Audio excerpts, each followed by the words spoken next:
This episode of Primitive Culture is brought to you by Audible.com, offering more than 180,000 titles for smartphone, tablet and desktop.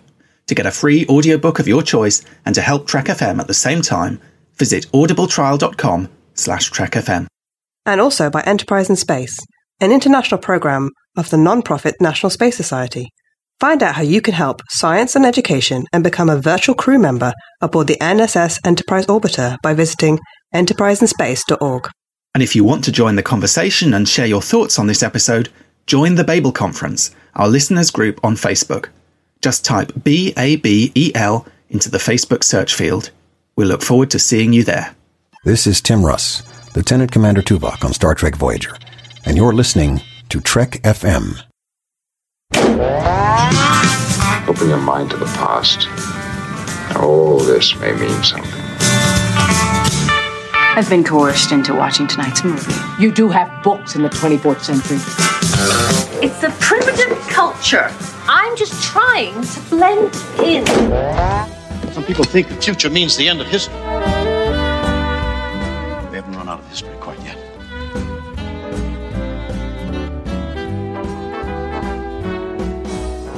Hello and welcome to Primitive Culture, a Trek FM podcast about our history, our culture and how Star Trek relates to it. My name is Clara Cook, and I'm one of your hosts. What you're about to hear is a very special episode made up of live recordings of interviews, reactions, and thoughts of podcasters, writers, and Star Trek stars. All of this was recorded at the Destination Star Trek Convention in October 2018 in Birmingham at the NEC in the UK. I'll be popping up from time to time to lead the way through these audio treats, but in the meantime, here's an introduction from my fellow co-host, Duncan Barrett. So, I am here in the National Exhibition Centre in Birmingham, UK, for the Destination Star Trek Convention, and I'm here with two very special people. I've got Tony Robinson from Continuing Mission and producer of Melodic Treks, and I've got Lee Hutchison, formerly host of the network, and now over on the Nerd Party, and we're sitting here in the press room. We've just got our press passes and looking forward to an exciting weekend. Yeah, very exciting.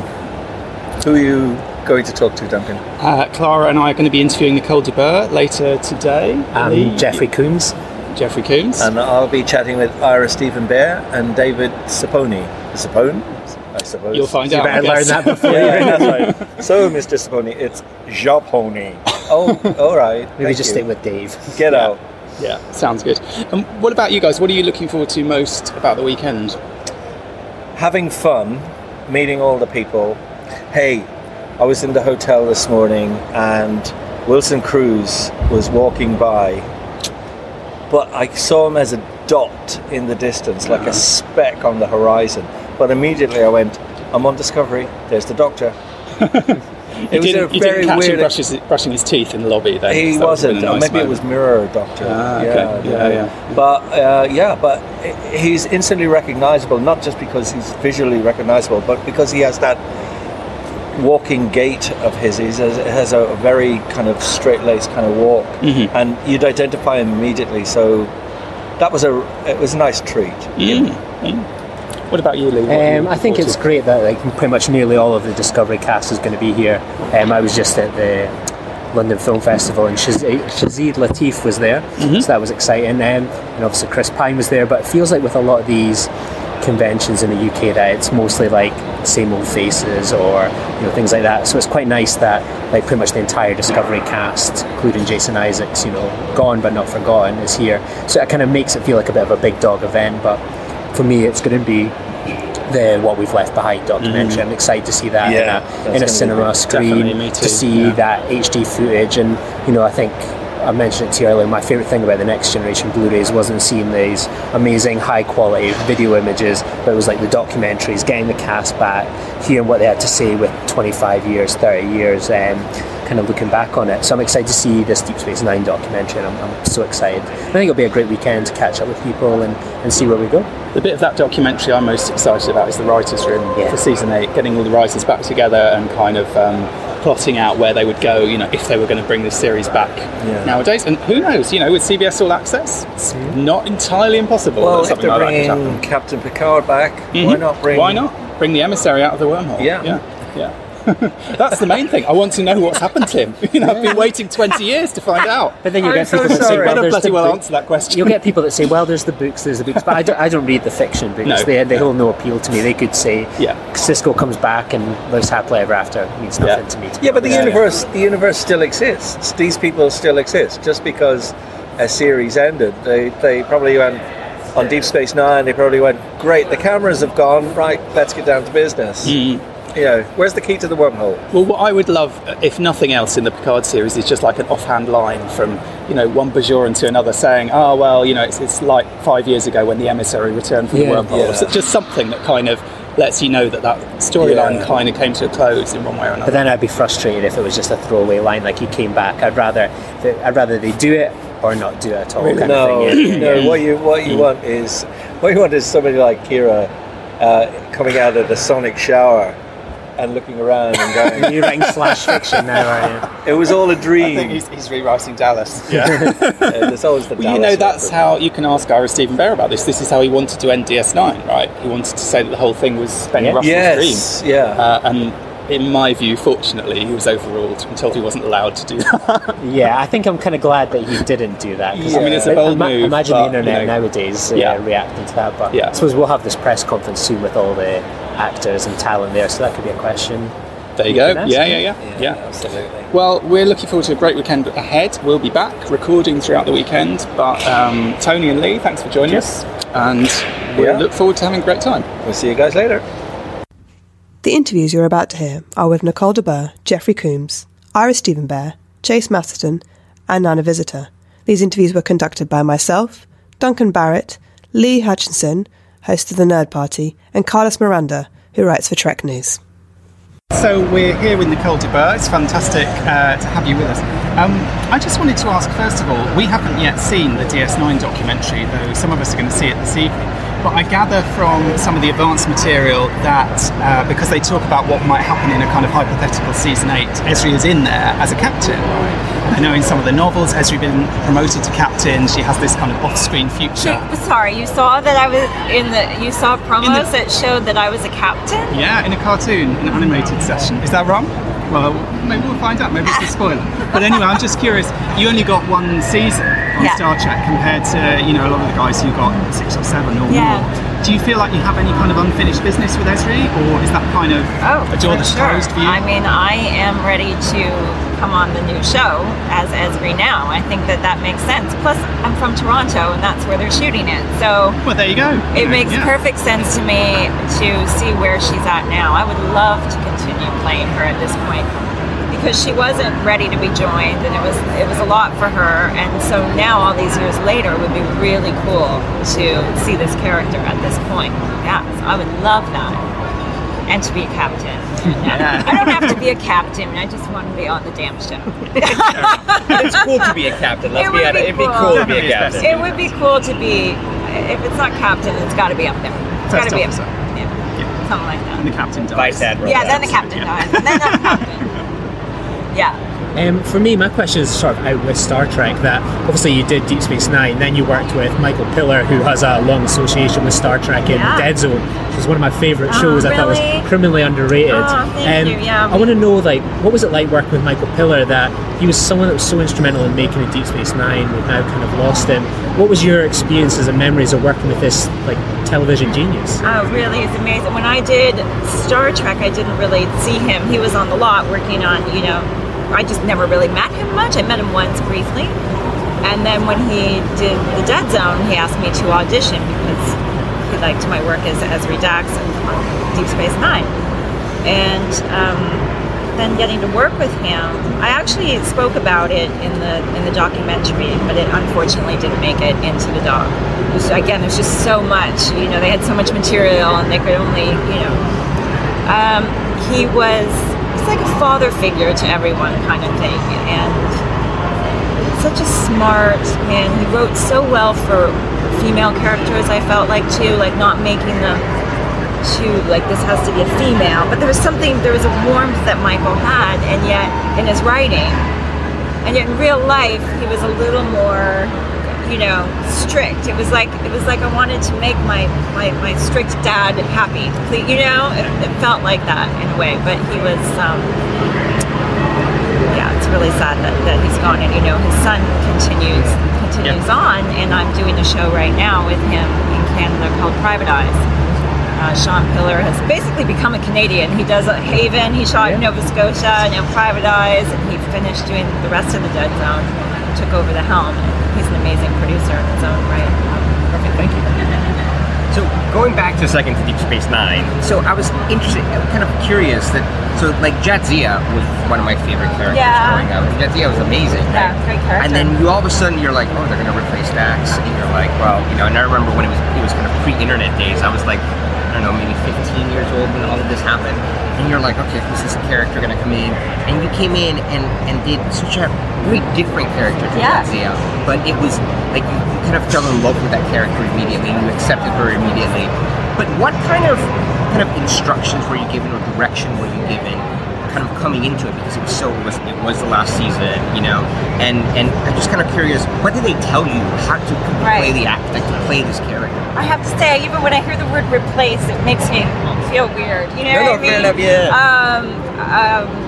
Because, and also I just didn't even know. I did watch TNG, but I never did watch Deep Space Nine. Yeah. And there's a whole reason, because I had a boyfriend who auditioned for Bashir, and he didn't get the part, and we were like, well, screw that show, we're not going to watch that show. So I hadn't watched it, which was kind of a blessing, because I think I would have been way more nervous had I watched it. And what they said to me was, it all happened very quickly. The audition, the audition was a tape I sent in. They flew me down. I got the part. I found out right away, and then I had to come in and get my wardrobe and get on set. And it was like being hung. It was like boom, boom, boom, boom, boom, go. And so I didn't have too much time, which was also, I think, a blessing. Right. They gave me some tapes back then. It was VHS tapes to watch, some specific ones like the pilot and a couple of other ones. And I tried to absorb that. But they said, remember, although you have all these other lives in you, Ezri doesn't know really how to juggle it. So that also helps me, right? But they said, you're mostly Ezri, you're not Jadzia, you're a whole new character, Ezri, and that's who you're playing. So I didn't really think of it as replacing or anything like that. It was a new character, and that's kind of what they told me, and they said as we go along in the writing, you'll see what to do, but basically you're going to come in and be Ezri, which is a new character for us. And I have to say, just when I read it, the first time I had the audition, like as an actor, you read stuff and sometimes I go, oh, that's not me. I just don't feel it. I don't see myself in that role. As soon as I read Ezri, I was like, that's my part. I know how to do this. And because I had watched Star Trek, I was like, I know how to be on Star Trek. I know how to be a Star Trek character, and this is my character. Amazing. It's just magic. It just all worked. Yeah. So I luckily came in feeling really good about it. Yeah. It is amazing, I think, that in one season you were able to really flesh out this character. By the end, you were just, you for very different reasons, you just love Ezri as well. So thank you for saying that. Amazing character. Thank you. So the question I had was, there's a lot of talk now about how the women on Discovery are these powerful, strong female characters, but what struck me was that Ezri was one of these characters that came before, that she's quite underestimated. But I watched an episode recently for our podcast in which she is the counselor to Garrick, who's a very difficult person to provide any support to. And I wanted to know, have any sort of female fans come to you and asked you and or talked to you and said that they found you inspiring as a strong female character?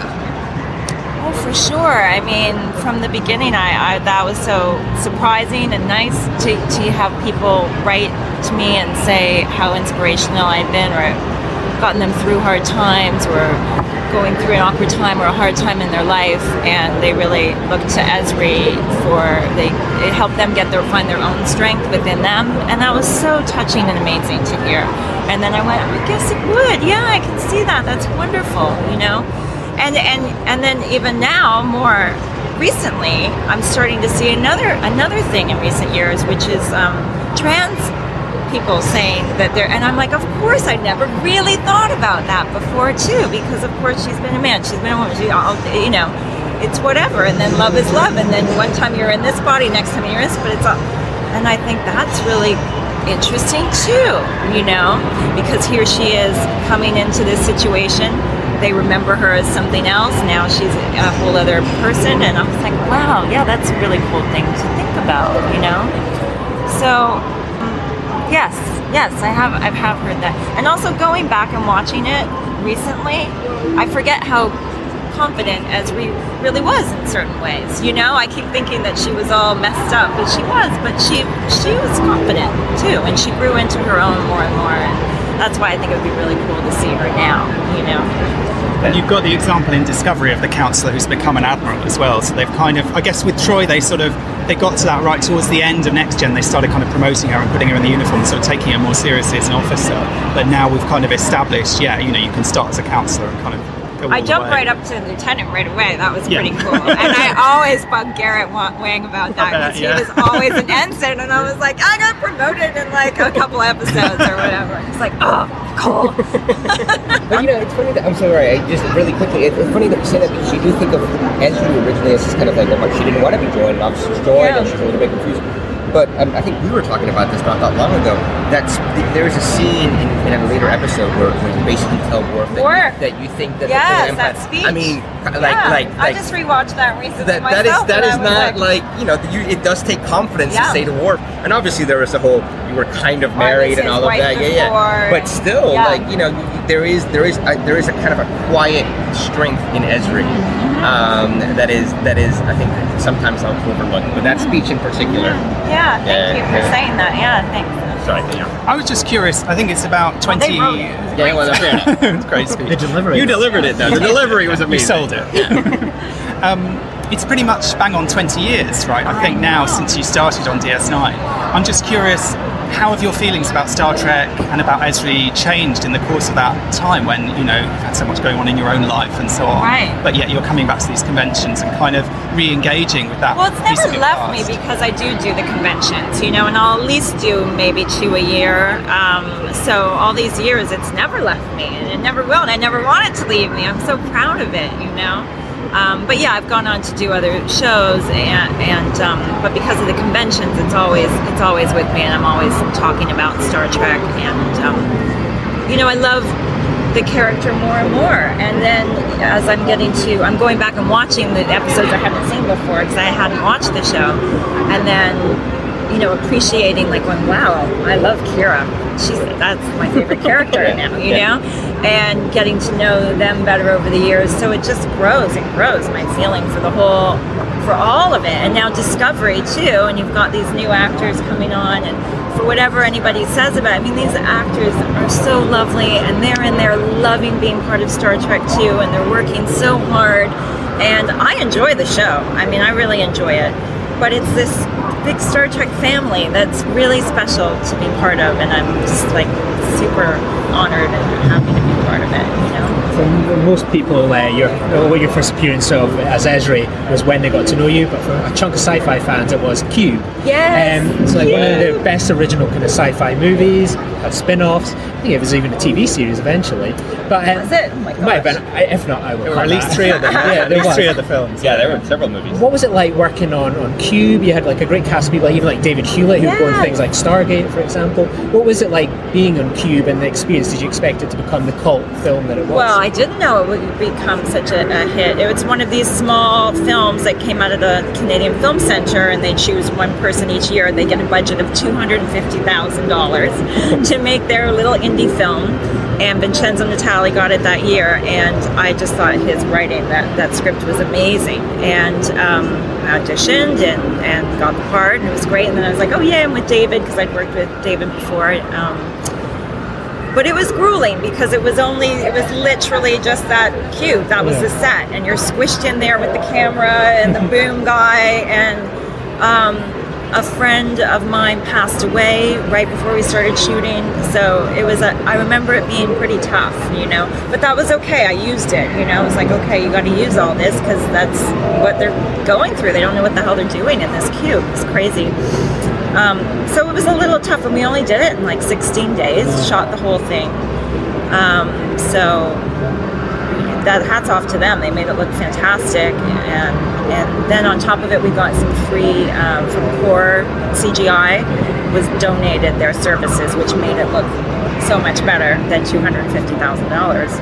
Of course, all that went to my salary. It was one of those deals with the union where you get paid in the back end. You get a little bit up front, and then you get paid, and nobody ever sees that money. But because the film did so well, we all got checks, and we were like, "Whoa, it's amazing!" Yeah, did really well. Thank you. Thank you so much for asking about that. Well, so I feel like I jumped the queue, so you should go. So this is going to sound like a strange question, but I'm not an actress and I have no acting experience. Okay. So I actually saw Cube as a young teenager, and it really, really frightened me. And I wondered, and your performance was really, really good. You seemed really frightened. Just out of curiosity, is it actually sometimes frightening, or are you actually entirely acting the entire time? Like, when you're filming a TV series or a film? Something scary? Okay, you know what you have to see. This is a classic, Prom Night 4. I am the star of Prom Night 4, old school horror movie, right? That's old school, where I'm the virgin, so... It's kind of streaming on someone's Netflix in the hotel. Oh my God, it's so bad good, it's amazing. And I was really scared because I get scared. I don't go see horror films. I don't like to be scared. I used to be scared when my mom played this game with me where she'd hold our dog back and I'd run around the kitchen and she'd let him go and I'd be like, oh my God, he's right on my tail. And I would get scared just doing that. So yes, I really get scared in the moment. If something, all the lighting's down and it's creepy. I mean, you are being filmed. But still, I'm being filmed, but I'm like, I'm actually really being scared right now. So, yeah. Yeah, I thought maybe in Cube that was the case because you did such a good job. That was more psychologically scary, so I was just totally acting, and that was brilliant acting. It's good acting. In Prom Night 4, I'm actually scared. That's amazing. Well, thank you so much for joining us, Nicole. It's been a pleasure talking to you. Thanks, guys. Thank you. And enjoy your weekend. You guys even know who I am? You're the guy from Reanimator 2 or something. I don't know who I am. Yeah, so do you want to go first? No, you go first. You go first. So obviously it's 25 years since Deep Space Nine's come along, and for this huge impact as you were basically a guest star, but for most people they consider you a regular character. You were on so many series. How do you feel 25 years on from Deep Space Nine to all these different characters you played? You're not just Wayne, you're Brunt, you're guest stars in this episode and that episode. How do I feel? Well, I would never have imagined that 25 years later there would be such incredible enthusiasm and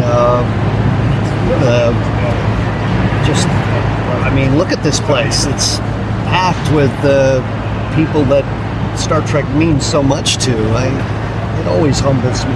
I get in line with people and they're literally quivering with excitement, not because of me, but because they're in the midst of people that mean so much to them, I don't know, it's pretty overwhelming if you want to know the truth. It's kind of hard to wrap your head around it a little bit, but I'm grateful for it. And if you find that with a lot of your characters, that even like in Reanimator as well, it's a character that people are still associating with talking about. They remake it, there's stage plays, and yes, I mean the little movie that I did with a small R, low budget, no one's ever going to see this. It's really difficult for you to process that it's blows up into sort of iconic status for people, and then they expect me to be like Herbert West, which I'm not. For our listeners, you're not wearing a lab coat. No, when I would come home from shooting Reanimator, I actually had a little black cat at home. And so during the day, I'm like destroying cats, and then I come home and hello. You'll never believe what I did today. It's a strange business that we're in, but thank you. I guess one of the reasons that you have featured so much in Star Trek is that you're one of those actors who can play very different parts and have that kind of chameleonic quality. Chameleonic. Did you just say that? I love that. Chameleonic. You can put that on your CV if you like. Is it something that you kind of does it just come naturally from the script, or are you kind of thinking, how am I going to differentiate this character, or how am I going to kind of build this character to really realise each one of those into a very different person? I'd say it's a mixed bag. For one, preparation, and by that I don't mean preparing to play this role, I mean preparing to be an actor in the first place. By the time I came to Star Trek, I'd had quite a bit of, training, done a lot of theater, which requires a lot of versatility, and that was one of the things that was kind of implanted in me very early, is diversity is survival for an actor. It's certainly true in the theater. You find in film and television maybe not so much. A lot of actors are personas and they're the same every time you see them, but I never really was much interested in that. So Star Trek was a wonderful world to be able to continue to be diverse. So that's one aspect. The other is the ability to be chameleonic, is that I had a support system around me that allows me to do that. The difference between Shran and Wei-Yun is so marked because I have production design elements that are supporting me. And I'm joined by Ira Steven Behr. And Ira Steven Behr gives me the stink eye and walks away. Yeah, you too. Yeah, you too. I love that man. And so that's another key element to why I can be so different, is because I just have help. And as far as deciding what to do, there's the cerebral part of it, and then there's just the instinct. Sometimes there's no time to think about it. You just you get there at 3:30 in the morning with a new character you've never seen, and they throw this stuff on you so that you're ready at 7 when everybody else comes, and maybe you have 15 minutes to look in the mirror and go, decision time. And so you just kind of have to trust your instinct, make some strong choices. So my question might sound kind of strange, but you talked about the theatre, and obviously... I talked about what? You talked about the theatre, and yes. Obviously you explained that you've portrayed many different roles in the theatre. Right. But one of the things that a lot of people experience while working on Star Trek is the amount of prosthetics and makeup that somebody has to wear. Yes. Does that make portraying the character harder or difficult, or just very different? Actually, it doesn't. It makes it, to me anyway, it makes it freeing. I'm free because it informs me. Much like, I guess,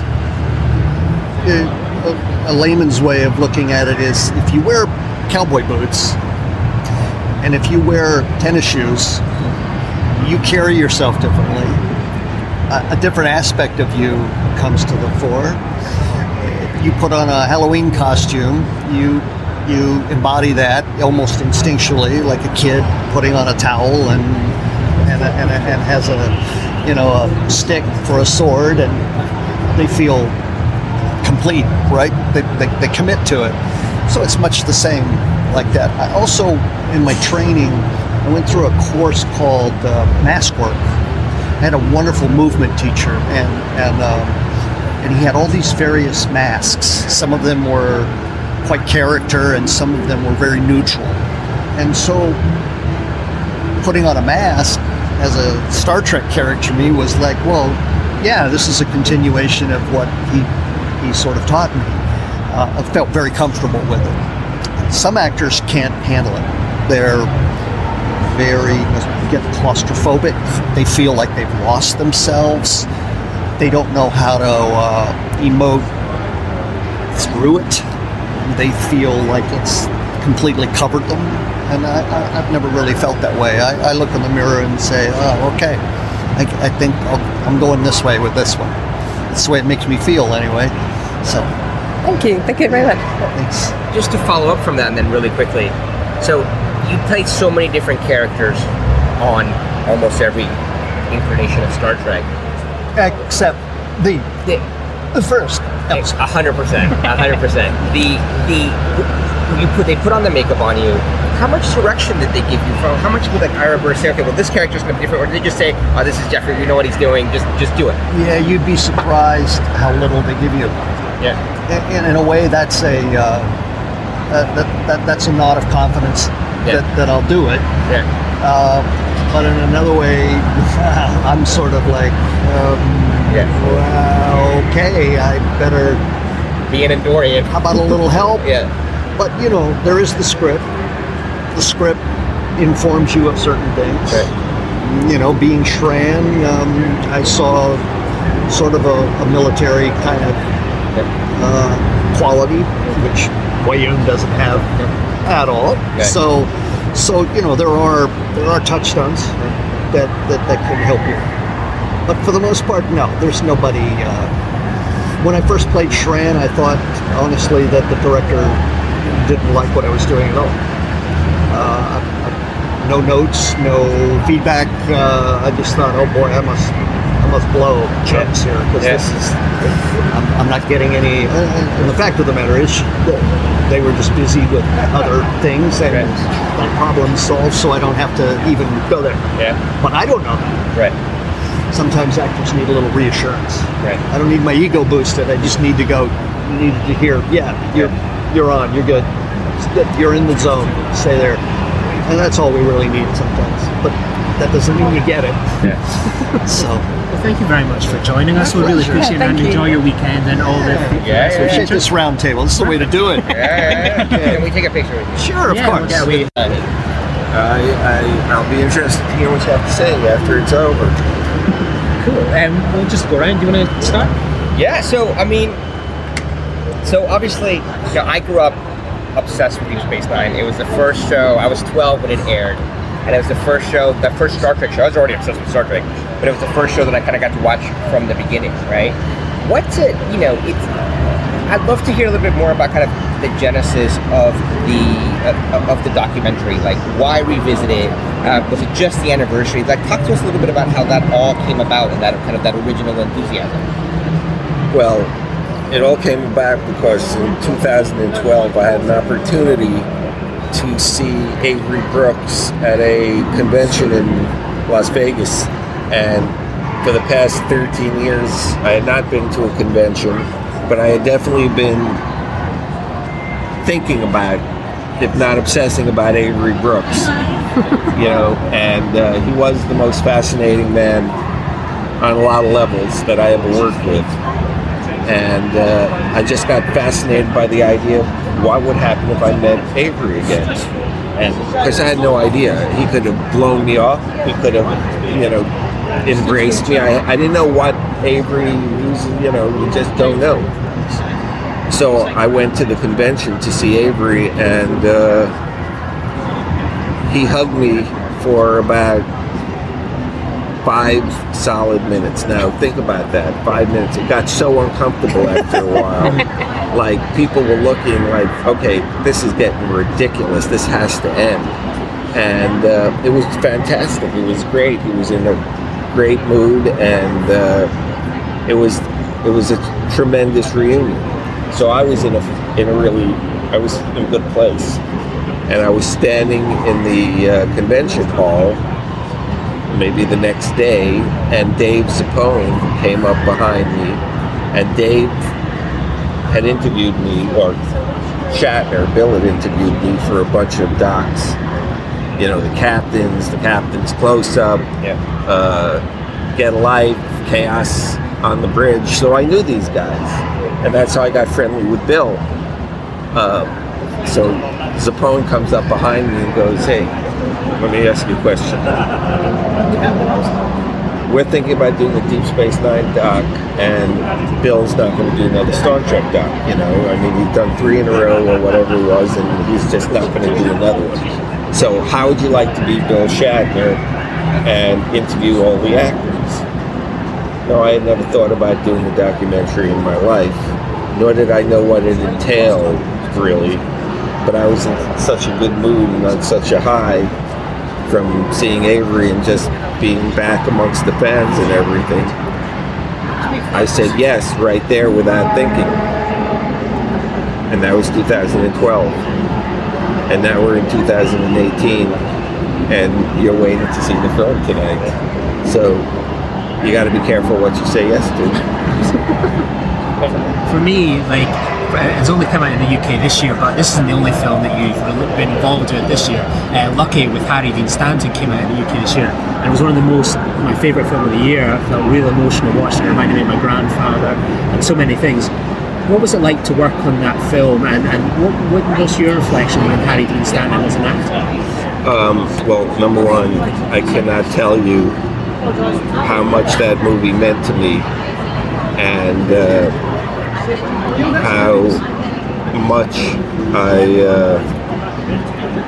love that film, and I love working on that film.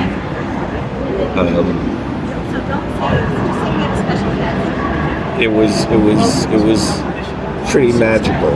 Now, I had known Harry briefly from Dan Tana's, the restaurant where he and Dabney Coleman held court all those years. And there was a while where I was hanging out with them a little bit, enough to get the full Harry treatment, and get to know him somewhat and the people around him. Anyway, I get a phone call out of nowhere from a guy who I had cast as an actor, then who had become my assistant when I was doing this TV show Alphas, and then kind of disappeared from my life. And I get this call, and he goes, "Hey, meet us at the Chateau Marmont." It's like, what? Chateau? Maybe at the coffee shop or at a pizza. We're going to the Chateau. What the hell's going on? He goes, "Just come. We want to pitch an idea to you." And it's like, I'm like sitting at home at night. It's like, okay, sounds ridiculous. So I go there, and it's John Carroll, who I also knew from back then. So I knew John, I knew Drago, who was my assistant, and Logan, who is Harry's assistant, for 15 years. I'm going, what the hell is going on? What the hell are we doing here in the lobby of the Chateau, drinking Manhattans like we're like grown-ups? And it was like, these two knuckleheads wrote this film, and they have Harry, obviously, and they have David Lynch, and John Carroll had never directed before. They had never written before, and Harry was going to be 90, so it's like, we got to move forward on this fast. We got to raise the money. We got to get this movie made like really fast, and none of us know what the hell we're doing. So we need someone who knows, you want to do this, you want to produce this movie for us, and it's like, okay. So they sent me the script. I read the script. I thought, this is rice cakes. There's nothing here. There's no story. There's nothing. Got to give him a daughter. Got to give the daughter cancer. Got to get all these ridiculous, lame ideas. Went to sleep, woke up, said, okay, it's Drago. I got to give Drago the benefit. So I read it again, and I said, what am I thinking? This is the opportunity of a lifetime. Now, the script needed some work, for sure, but it didn't need more plot. It just needed stuff. And I said yes, and it was just an amazing thing how it all came together, and meeting money people and this, that, and the other thing, and getting this 19-day schedule together and having these meetings. I wish we had filmed them in Harry's house every weekend, and we would go over the script with him, or we'd go over in pre-production, we'd go over the script and just have talks. Then when we got into it closer, we'd go over the week's work. And of course, he would be so obstreperous and arguing about it was all written about him. I mean, it was lines he had said, stuff I had heard him say. And it's like, why am I saying this? Why are you saying this? Because you said it. Because it's what you believe. No. Why am I saying this? Why is Lucky saying this? And it was an amazing thing. And the cigarettes and the game shows on constantly. So every time you got to stop and watch the game shows and what's the question and do you know the answer? And then we have we're all making this movie, he said, because we're all enlightened, right? we're all enlightened. It's like, okay, sure, Harry, I'm enlightened. And Drago goes, yeah, okay, I'm enlightened. And Logan, of course, goes, yeah, I'm enlightened. And John Carroll Lynch goes, well, I don't think I'm enlightened. Then why the F are we making this movie? Then if you're not, it's like, John, what the hell, man? Just say you're enlightened, so we could talk about. So it was just amazing, and we shot in the heat, in the up in Piru and all these places, Sand Canyon, 120 degrees, and Harry's walking around smoking and refusing to drink water, and all the times when we were at Dantana's, I've never seen him eat. I've seen him drink. Occasionally he'd go, I'd give him my tomato, half a tomato off my plate, and he'd spend an hour cutting it up into 100 pieces. But I never saw him eat a meal until we did the movie. When we did the movie and we had craft services, he actually ate a little bit. But I love that movie. Thank you very much for bringing it and bringing the Turtle Roosevelt to life and stuff like that. So it's honestly such a brilliant movie. Yeah, I think that movie has legs. I think that's a movie that people will discover, as time goes on. More and more people will get behind that movie. It's a beautiful little film. Perfect, thank you. Just coming back to Star Trek, one of the things that I love most about Deep Space Nine is I feel of all the Star Trek series, it feels like the one that's the most kind of committed to and connected to real world history in some ways. And I'm a historian by trade. Clara and I present a podcast all about Star Trek and history. So we've talked about the French Resistance, we talked about recently the Attica Uprising in past tense and so on. And I was just wondering, as a writer and as in the writing room, were you kind of specifically doing research into these kind of real world things? I mean, were you reading books about the Holocaust or about the French Resistance or whatever it was? Or was that just all sort of in the background feeding into the stories you're writing? Did you go away and kind of look for inspiration in the real world to write these stories? Well, when you're doing 26 a year, you're looking inspiration everywhere, right. In your heart, in your life, in events. By the way, I just read Blood in the Water, the book on Attica. That's an amazing book. We were up in Skywalker doing the mix on the dock, and I'm reading Blood in the Water. It was not the best time to be reading that book, because that book broke my heart in a million pieces every 5 pages. It's tough. But like, for instance, Past Tense came about because Robert Wolfe had said, he wanted to do. He'd been talking about doing a show about the underprivileged and the poor, and it was like, but what's the context? And I was out in Santa Monica for some reason, out overlooking the ocean, and it's beautiful, this grassy walkway, and all these homeless people are lying there in the grass. Now I get it, it's Santa Monica, if you're gonna be homeless, it's not the worst place. But people were stepping over them like they were living sculpture. They were just ignored. I mean, it was, and I was watching this from afar, and that's when I went back on Monday and said, we're doing a show about homelessness, because it was right there in my face at that moment. There was no way not to do a show about the homeless. It suddenly was I couldn't ignore it. So that's how things came about. Far Beyond the Stars was some ridiculous story that was pitched to us about Jake and these aliens who were putting him back in the 1950s with these sci-fi writers to see how human beings, and he was right. And we said no, we passed on that show. And then like a year later or 6 months later, I was in my car and I suddenly started thinking about, I'd read somewhere that Philip K. Dick was eating dog food at some point in his career because he couldn't make money off of his stories. And I'm thinking, and C.L. Porn, whatever her name was, who was the female writer who had to use her initials in order to get published. And I thought of what would happen to an African-American writer who had this great idea for this massive, stories about this space station with a black captain, and then it just became that. So I at the time I was not a big fan of issue-oriented TV because I felt it was preaching to the converted and it was an easy way to score points with an audience. I am not so happy we did those episodes because, of course, I was sadly mistaken because all those issues never go away. Racism never goes away. It goes underground for a while until it becomes okay to be racist again, unfortunately, when the powers that be give you the permission for the weaker angels of our nature to come forward. Homelessness is now, it's just off the charts what's going on in Los Angeles with the homeless. I really think that it's a plan. There's so many homeless on the street. I think it's to get people to complain so they can start the sanctuary.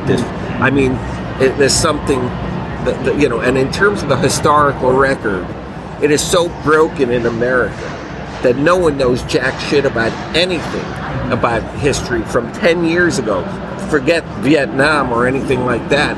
Attica, they don't know what frickin' Attica is. They don't know what Dog Day Afternoon is. They don't know who Al Pacino is. They don't know who walked on the moon, where there is a moon, you know, where what is the moon surround? I mean, it's pathetic. We live in a world where technology has given us access to everything, all human knowledge, and all people have no interest in knowledge because it's at their fingertips. They don't have to work for it. You talking about me? Yeah, he is. Exactly. 100%. Perfect. I'll be a good interview. Vaughn Armstrong, ladies and gentlemen. No, whatever. So one of the characters in Deep Space Nine that I've always thought was a brilliant character was Gul Dukat, because he's the villain, but he thinks he is the hero of the show. And it's almost like there could be an alternative Deep Space Nine where Dukat is like the Cisco character. And I want to know if that was a deliberate choice to make him somebody who was really a very complex villain who thinks he's doing what he's doing for the good of his people, even the good of the Bajorans. Well, a lot of it had to do with Mark Limo, who played it, as you said, as he was the hero of the show. We got a big kick out of that. I loved the character. What I did not love was the fan mail we were getting. I mean, people were drawn naked. You know, it would be Gul Dukat in the Cardassian makeup from the neck up, and then there'd be these naked pictures of him with his junk hanging out. Is this going to be in the documentary? There's a lot about Mark Limo. Mark Limo, I think, of all the actors, is probably the least happy with the doc, unfortunately. But he was a fantastic character. But I did not like the fact it's like women who marry serial killers. You know, just because he had a daughter, and just because Hitler liked children, so we forgive Hitler for what he did, but somehow the fans were just beginning to be too enamored of this son of a bitch, and you know, I just refuse to allow that guy to get off. You don't kill 15 million people. You're not part of that system, a big part of that system, and think, you know, you're okay because you have a heart. You know, so ultimately I had a heart, and Mark hated every time I called him a Nazi. You know, all he kept doing is he was following orders, and he was a good soldier, which is a freaking Nazi, you moron. But so. I'm not one of those women, by the way. I'm not. I just want to emphasize that. He's an awful father. Character. He owned that stage when he was on that stage. When he was in those dailies, whenever he made Avery step up his game, any actor, just like Avery made the other actors step up their game. So yes, Gul Dukat, he's a good one. Thank you very much. Thank you very much. Us. We really appreciate it. You got one really quickly. Tell us the story of your Deep Space Nine ring. I just noticed it. Well, this was the ring we gave out as a gift. Is it okay to take a picture of it? Yeah. This was the crew gift at the end of the show. Right. And because we always gave out gifts, we gave out one year it was underpants with a 9 in the front and the wormhole coming out the back. We gave a Beavis and Butthead t-shirt for Deep Space Nine, but this was the one, and inside, if I could get it off, it says, "Lest We Forget," which was from the John Ford film, She Wore a Yellow Ribbon, when they gave him the watch at his men as he's retiring from the army, "Lest We Forget." And we handed it out to everyone, and Barry Jenner, who played Admiral Ross, came over to me literally with tears in his eyes, and he said, "My father and I used to watch She Wore a Yellow Ribbon when I was a kid, and he died." And when he saw that no one else seemed to know, but he looked inside, so lest we forget, he just broke out in tears. So someone got it. Amazing. Someone understood it. So I don't wear it all the time. I just wear it when I do the interviews for the doc, which everyone should go see when they get a chance, because it's good. Well, thank you very much. Thank you very much. I appreciate it. Cheers. Thank you. Thank you. Thank you. Thank you. Thank you very much. See you tonight. Yeah, absolutely. Yeah. From different publications, Yeah, yes? but we're all friends. We're all having a friends. wee Lovely. round Tell me your robin. names. Hi. Hi, my name's Clara. Clara, nice Clara. to meet you. Who I'm are you from with? Trek FM, which is a Star Trek podcasting network. Oh, sure, yeah, absolutely. Thanks for Hi, being I'm right Lee. here. I'm from Filibuster. Lee from Filibuster, great. I'm Carlos from Trek News. Carlos from Trek News, of course, yeah, of course, 100%. There you go. Yeah. You? Duncan, also from Trek FM. Great to meet you, Duncan. And what is it again? Trek FM. Trek FM. Clara and I Also host a from show Trek. about kind of history and Star Trek, basically. So wonderful. for the inspiration and writing session. That's great. Well, thank you all for having me. And all of these are hooked up, I guess? Yeah. How wonderful. How you doing? I'm well, thank Yeah. you. How's your Star Trek Birmingham? Yeah, it's only just started, so Yeah. we've had a good chat with Ira. We've just been in here actually most of the day, which has been wonderful actually. Cool. Yeah. Yeah. We've been talking to like. Why not have us come to you? That's Like, it's easier. amazing. Yes. It's like a convention for us. It's just for you. It's like a private convention. Yes. It's amazing. Yes. So we're just going to go home after this. Yeah, totally. Yes. So I wanted to ask you a question about Lita and Rom, because I thought it was a very interesting relationship in the sense that Rom is not seen as a very glamorous character, especially by his brother, and yet Lita doesn't seem to think that at all, and she sees beyond what everyone else thinks, and marries him. And their relationship is, I would say, quite a unique relationship in Deep Space Nine, because they're an interspecies relationship. They're two very different people, and I want to know, like, what you thought of their relationship and when you were acting and when you were playing her. Thank you. What a great question. First of all, I'd say I think you're right. It is a unique relationship in Deep Space Nine. And I think even in all of Star Trek, it's a very unique relationship. But it's also a very Star Trek message that the Dabo girl would fall for the guy who was only pretty on the inside. And I think that is so much about what the heart of Star Trek is about. People aren't definable by what you see or by their exterior. You can't judge a book by its cover. And in Lita, getting to know Rom and seeing his heart, which was just as big as the universe to Lita, and it really was. I mean, Rom has this amazing heart and this incredible sensibility.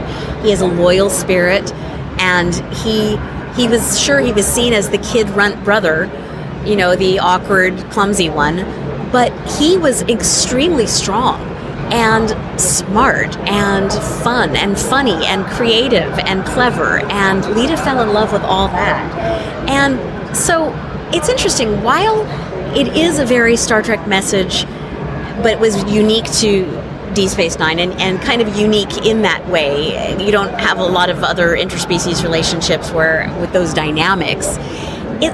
On the other hand, it is a relationship that happens in the world.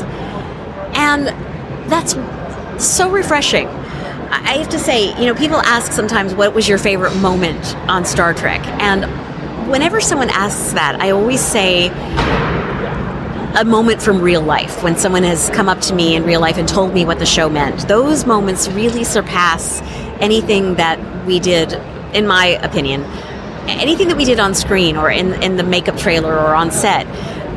The moments when someone comes up and tells you what it meant to their life, those are by far the best. And I have a new one as of today, because the man I just did an interview with, should I tell you who it was with? Sure, he's a man from Riker's Beard. He told me that Lita's and Rom's relationship really impacted him when he was a young single kid in college. And that because Lita loved Rom, that gave him the confidence to go and talk with and eventually start dating and eventually marry. And now he has children with a girl who was really beautiful, who he would have possibly otherwise thought he couldn't have. And that, what an honor to be part of a storyline that helps that happen in the world. And that helps, not that it's, I'm sorry I'm going on, but this is so important. We should all see each other for who we are on the inside.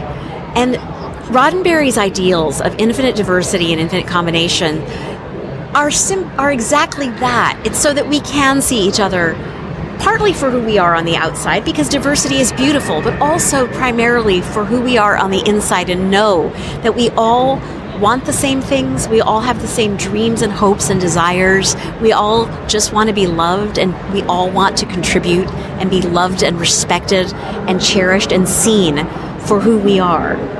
So it all ties together, doesn't it? I'm just grateful and honored. And I'll say one more thing, if it's okay. You couldn't ask for a better partner in all of this than Max Grodenchik. He is so lovely as a person and so creative. And I was thinking this morning about when I love seeing him, and I was thinking, who knew that Max was going to grow up and become this incredible writer, that he writes all these songs now for the Ferengi family and for the Rat Pack, of all these, right? Yeah. Who knew that he was going to become like the great creative force behind the new excitement of Deep Space Nine, right? And I'm so excited because it's letting him have more of that limelight that he so deserves.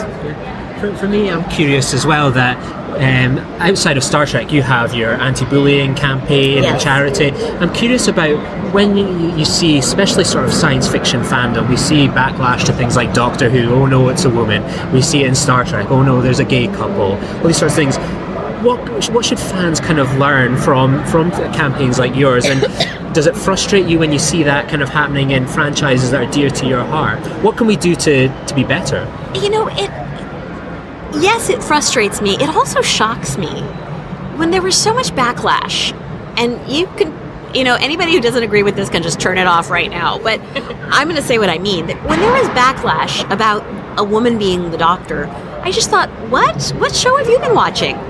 Same as when there was a backlash about a woman being a captain when Kate came up, and even there was backlash for Avery being a black man, and for Sonequa being a black woman. There was backlash for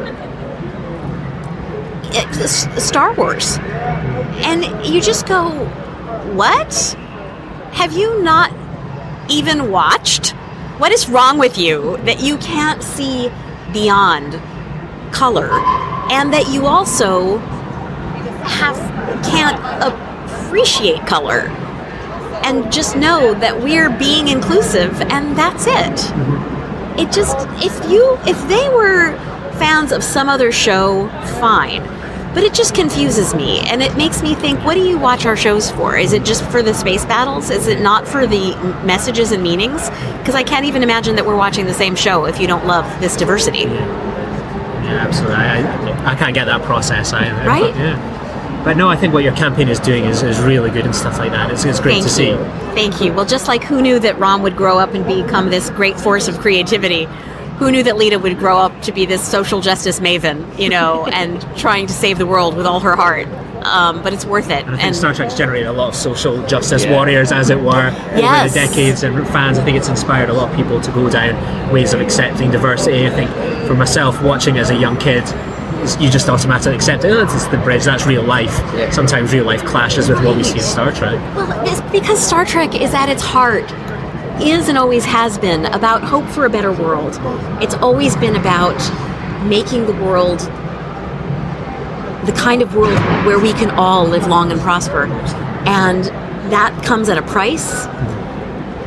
it shouldn't come at the price of war. It wouldn't come at the price of war, because war is the opposite of that. But it comes at the price of us standing up and risking using our voices and risking our reputations. And if you don't want to follow me on Twitter because I say things that support diversity and justice, and because I speak against our president because he's an asshole, then don't follow me. But I'm going to say what I mean. And that is one of the core messages of Deep Space Nine, is be who you are and be it proudly. And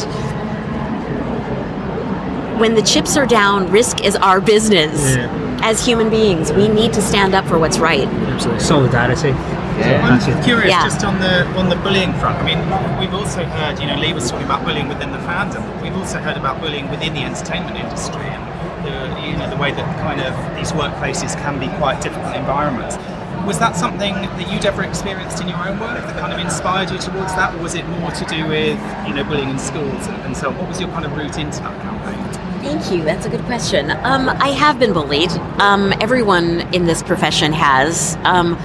Bullying, rejection, marginalization, all of that it comes from the same very sad, painful place. It doesn't feel good. And all of us, I think, have been through it at some point in our lives. And I realized that bullying is the same dynamic, whether it's kindergarten on the playground or, high school or relationship bullying or workplace bullying or gang membership or war or rampant inequality with corporations bullying their employees. It all comes down to oppression that has no place in human relationships. It's not right. It's not fair. It's just wrong. And what I realized is that it is all the same dynamic. And so if we teach people at a young age the joy of inclusion and the beauty of diversity, then we can in time truly have a better world. It's hard to change adults' minds and hearts. It takes something really transcendent, perhaps like great film and television can change people's minds and hearts when they're older. But if we can get kids when they're young and teach them with stories they love, then I may never even live to see it, but I truly believe that in time will create the world we want to live in. So what we use, and just for, we haven't said the name, but my charity that I founded in 2013 is called Pop Culture Hero Coalition. And you can find us online, social media, Facebook, Twitter, and Instagram, at Superhero IRL, like in real life. So at Superhero IRL. And we're the first ever organization to make a stand against bullying, racism, misogyny, LGBTQI bullying, cyberbullying, and other forms of injustice using these stories. So our motto is, we love superheroes. Why not be one? Why not be Captain Kirk? Why not be... Well, he did a few things, so I don't know. But why not be the heroes that we love on screen? Yeah. Why not? Get a big high five here. Right? I mean, I'm sorry I'm going on, but this is really important. Hearts and minds are never changed by pointing a finger at somebody and telling them what to do. Hearts and minds are always changed by inspiration. And stories and music are the two things that will inspire people towards social change. So that's what we're doing. We have programs in schools. I'll just tell you a little more. You have time? Time to go. Yeah. Thank you. Well, I partnered with some amazing people. I partnered with clinical psychologists who are pop culture fluent. So these people have podcasts and books they've written about pop culture in psychology. So Dr. Janina Scarlett, she's amazing, look her up, and Dr. Andrea Letamendi, they both, this is what they do. And Dr. Alima too. And then Carrie Goldman, who is an award-winning writer on ending bullying. And I partnered with all these experts and psychologists to create this 32-point curriculum. So it's very specific, and it's about building empathy and building resilience for kids who have been bullied, but building empathy for their peers and saying, look, be nice, be kind. We all want the same thing. No one gets any, if you did get further in life, if if you are bullying someone, it's because you're hurting inside. So what's going on with that? And let's get to the root of those problems, right? We have one more motto I'll say: hurt people, and healed people, heal people. So I want to say this to anyone out there who has been bullied. It was never your fault. It's always, always about the bully. So you can just take that and go, you know what? That is not mine. It's like someone handing you a piece of shit. Is that yours? No. You don't have to take it. You don't have to eat it. It's not yours. It has nothing to do with you. And just know that it has to do with them. And you are beautiful and strong. And you have every right to be exactly who you are. I don't know how we follow that. Thank you. I will say that, then to bring it back to the personal stories now, because I was going to ask some similar questions.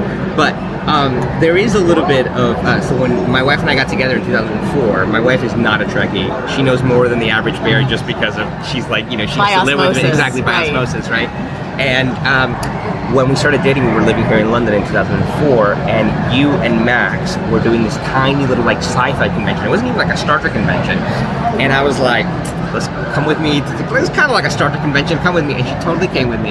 And and you hosted a trivia contest, right? And my wife had made at the time, she made herself a t-shirt that said, my boyfriend is a Trekkie. And so she wanted to support me. And so you had me and a couple of people on stage for this trivia contest. And my wife asked the question, and it was the beginning of her accepting my absolute geekiness. How good is that? So sweet. Yeah. And so it was just you and Max and a whole bunch of other kind of actors from other sci-fi series. But I only came because of Deep Space Nine. I was like, Alicia, we're gonna go to this thing, and you're gonna that is learn. So sweet. Yeah, so anyway, so it was where are you from, by the way? From Miami. From Miami. Yeah. And so you were over here, you live over here. So we moved here to do a master's at LSE. My wife is also from Miami, but we were introduced, we didn't know each other, we were kind of set up on a blind date by our grandmothers who have known each other since the 50s, right? Oh my God. There's an entire novella here anyway.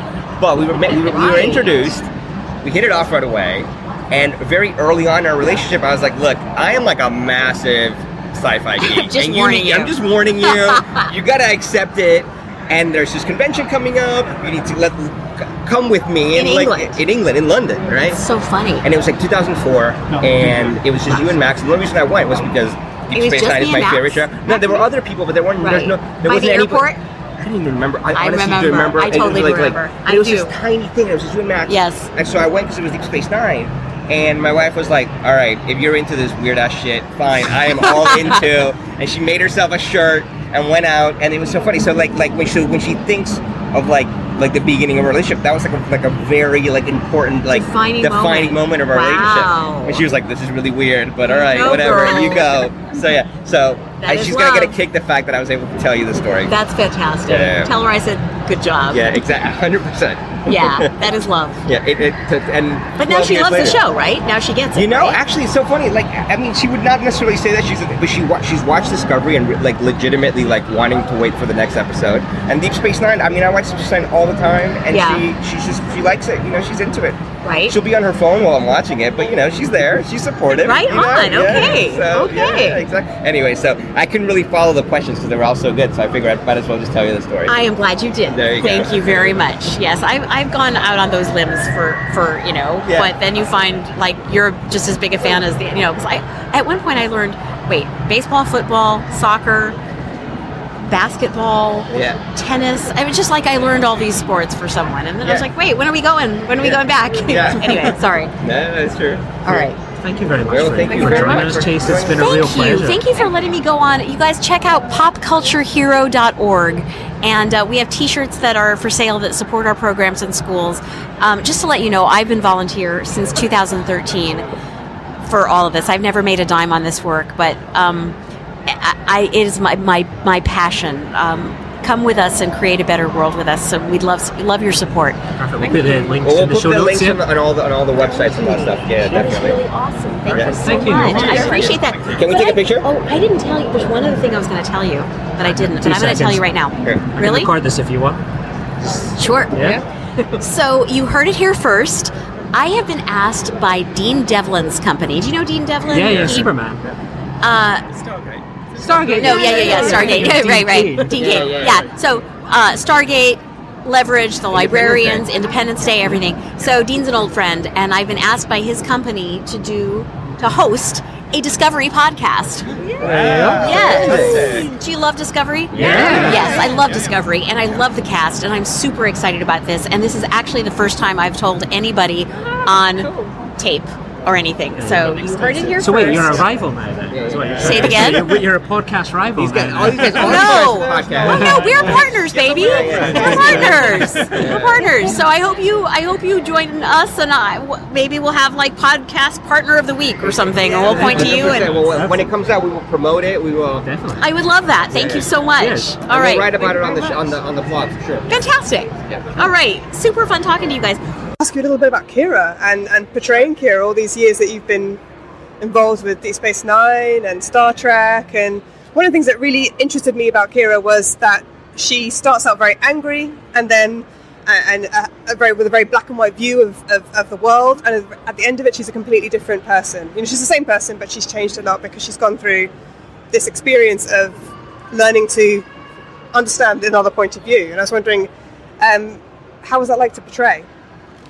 It was interesting to have to hold my ground for the first part of it because, for the most part, people were put off by her anger and her attitude. And in order to have an arc, you have to start somewhere. And where she started, really, although I didn't have a name for it then, I knew what the feelings were. She had post-traumatic stress. For sure, classic signs of it. And from there, it's a slow unfolding, a slow getting down to who she really was. But when she starts out, and it really was duet that I realized, I went, I'm a racist. And it made me hyper aware that there's never a point where you, personally, where you go, well, I'm not a racist, but then you go, no, wait, look again, look 3 times, look from a different perspective. And that's what Kira made me do about a lot of issues, is look 2-3 times at something to see where the truth lay. Because you love your character. You understand where your character is from. And it made total sense to me that what the Cardassians did was awful, clear signs, right and wrong. And I had to go, no. There's wrong and wrong. Thank you. There's a lot of talk nowadays about strong female characters. There's been, there's a new female Doctor Who. There's some main female characters in Star Wars. But really, when I was growing up, I really felt that Kira, your portrayal of Kira, was the strongest female character on television for my generation, or for me, because most Star Trek before that, there were, female characters in Next Generation and everything, but most of the casts were male. I used to do this thing where I used to count the amount of male cast members versus the amount of female cast members, and at the time there wasn't really a word for that. I didn't really understand gender equality, but now looking back on it, your character really gave me the confidence, especially as a young girl, to go forward into very male-dominated environments. And I was wondering, did you find playing Kira empowering, or sort of, did it give you confidence? Or did you have that confidence and you put it into Kira? I wouldn't call it confidence. I would call it courage, because there wasn't ever a time that I didn't feel like people don't like this and I'm going to do it anyway. This is uncomfortable and I'm going to do my truth. And confidence kind of comes afterwards. I just heard some amazing woman tell me, I'm a leader, and I'm a leader of a lot of men, and sometimes when I'm scared I ask myself, what would Kira do? And it gives me confidence, and that is amazing, and hearing that gives me confidence. But at the time I'd call it courage. I was never not scared. I just did it anyway. and your relationship, the character's relationship with Gul Dukat. I mean, watching it as a child, I thought he was, he's a villain. I thought he was kind of creepy. But watching it now as an adult, I'm like, whoa, this is right, overstepping the boundaries. This scene that we watched not long ago, where he strokes her face in the office, and in Deep Space Nine when the Dominion are occupying the station, and we talked about occupations on the podcast and how Kira copes with being under an occupied force, and that was pretty horrifying. Like as an adult woman, when what's in the news at the moment. It's something that's dealt with in the documentary, Gul Dukat and Kira's relationship, and I have to say, the minute Mark Alimo had the makeup on, he was Gul Dukat, and he represented all of that to me, and it was difficult. It was difficult to be with him socially because I couldn't separate the two. One of the things we've often talked about is Deep Space Nine in relation to Second World War history, the French Resistance, the Holocaust, and so on, and the parallels there are there. I'm curious whether that kind of fed directly into your kind of sense of the meaning of the occupation and so on, whether you kind of drew on the real world experiences, or was it just what was in the script that you were given, in science fiction, if you know what I mean? Were you kind of pulling on the kind of emotional weight of the real world things that they were inspired by? Well, what I do as an actor is I look at things in a pixelated way, meaning that you look back and look at the whole picture, and if it was made of little dots, you see the picture.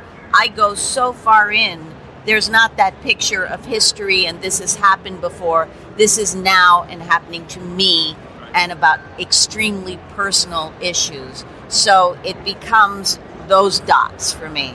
And I think in making it personal and in the moment, it makes it more truthful for all those historic times. It's what people felt. Is that ever distressing? Because I have no acting experience. Duncan does, actually, but I don't have any acting experience. Distant past, yeah. And I wonder, is it ever stressful to act out sort of like a scene where something is really upsetting that's happening?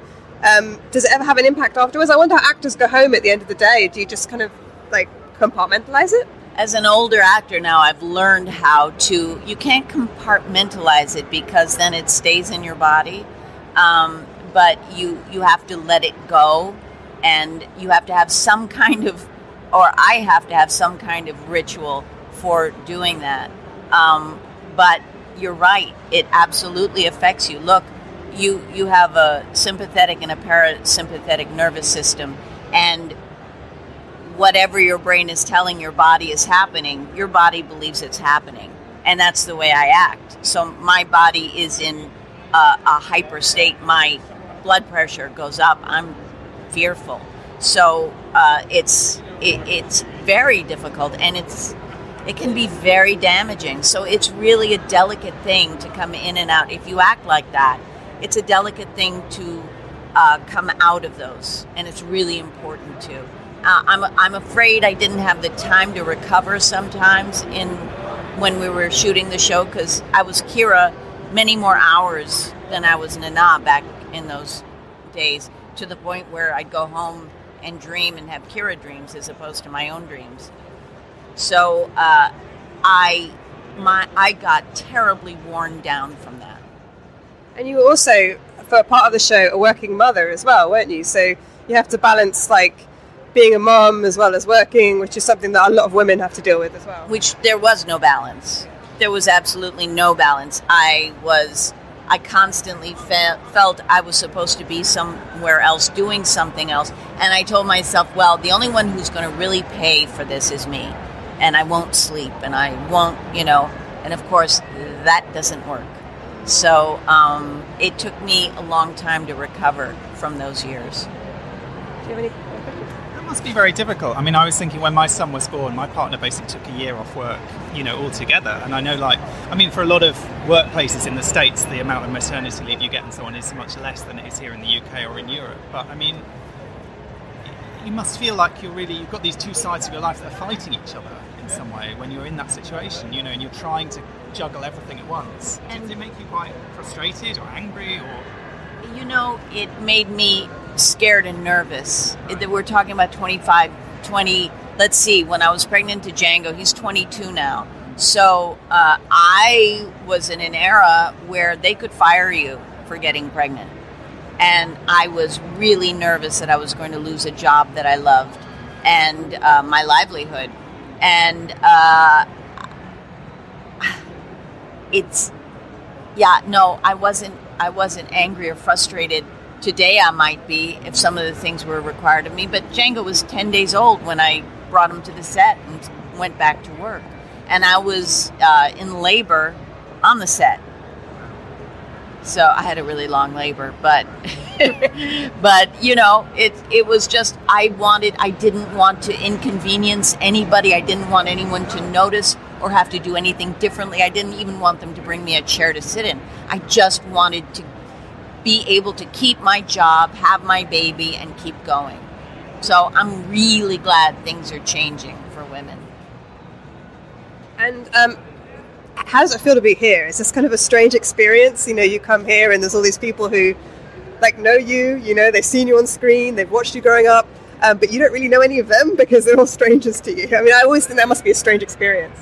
No, because first of all, they're not strangers to me. I know what the show means and we have that connection already. And the point isn't for them to see me.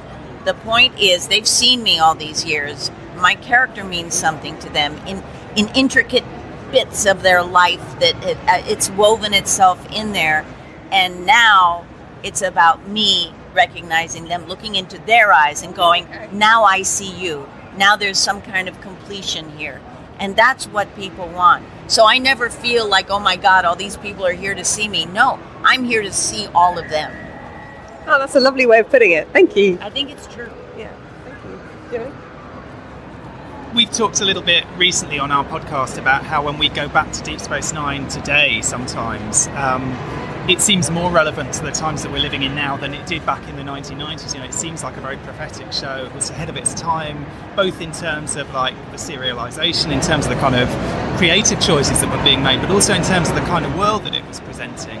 And I'm just curious whether, when you look back on the work that you did, you know, 20 odd years ago, does how you feel about it change with the passage of time and with kind of changes in the real world? You know, do you see it in a different way in any way? No, I think the other people's perspectives of it have changed, but mine haven't. I always saw it as so incredibly truthful, and I feel like people are able to catch up. For one thing, the serialization was tough. If you missed it on TV, that was it. You didn't know what was happening. That's frustrating. And now that it's on Netflix and you can stream it, that's perfect. That is the way it should be seen. Well, thank you very much. I don't want to take up much more of your time. You're so welcome. But My thank you so pleasure. much. Thank you. I really appreciate talking to you. You bet. And Kira was something like, I hadn't seen a female character like that on TV at that kind of age. You know, someone that had short hair, military background. Hadn't seen Aliens yet. So Kira was like my first entryway into like a strong female character. You know, we'd seen similar things on Star Trek, but not quite like Kira. What was it like for you building that character up? How much of it was your influence and how much was it kind of the writers and that collaboration? When I read the audition, I thought they'd made a mistake, that it was actually for a male character, because there was no talk of me being connected to another male, which were the roles that I was used to. I was a victim, or a girlfriend, or a wife, or a mother, or a murderess, that too.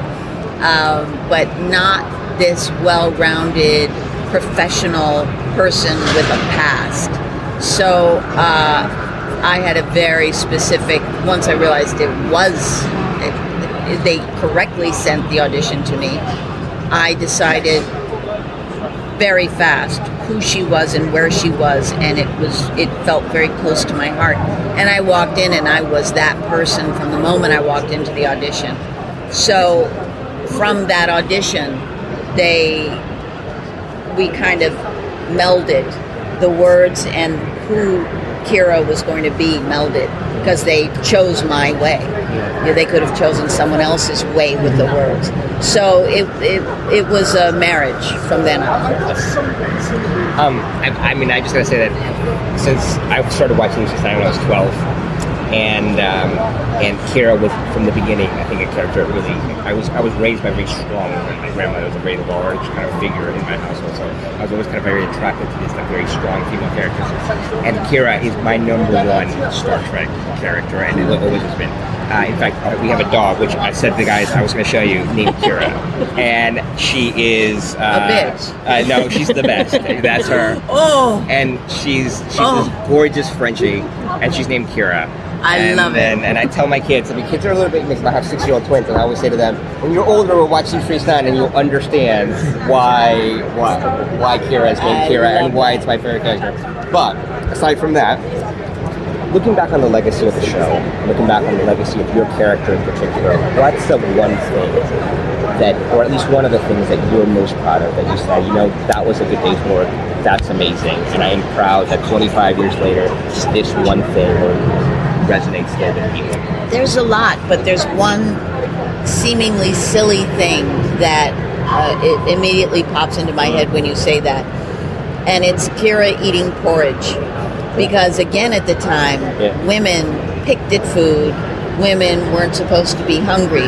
Right. You know, there was a way to eat and be polite and talk and look attractive. And I made a choice that she was hungry, and she ate. And it didn't matter who was talking to her. If her mouth was full, her mouth was full. Right. But she had an appetite for life, for truth, for sex, for food.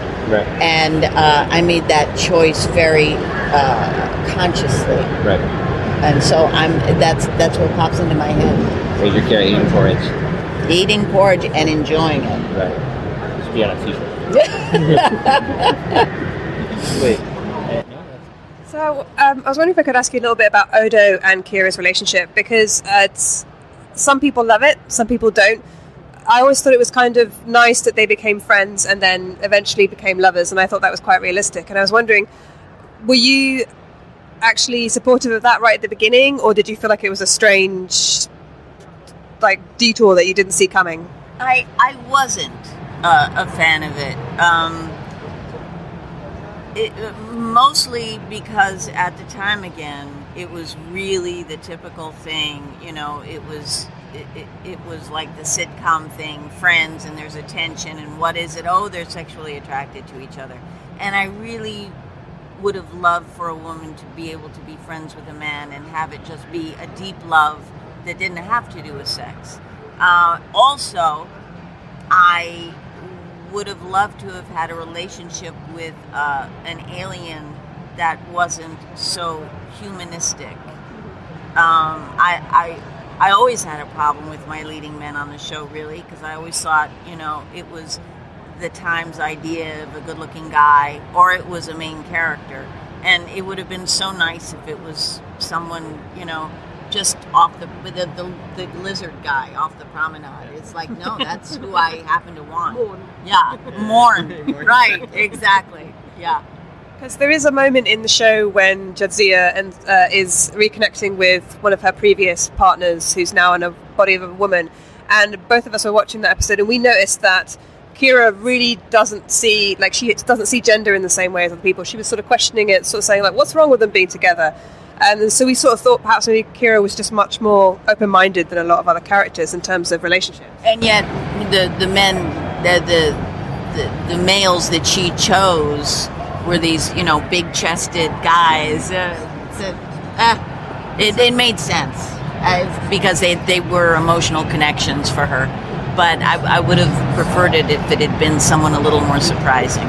The lizard guy from the promenade. The lizard guy. Yeah, why not him?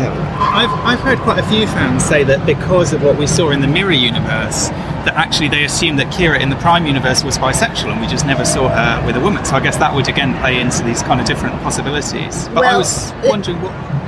I'll tell you my feeling about that. And a lot of people made the assumption that I was gay. Right.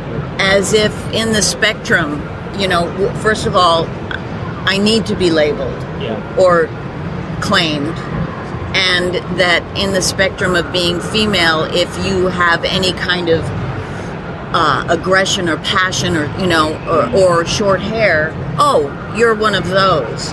And I didn't want to be associated with any pack mentality.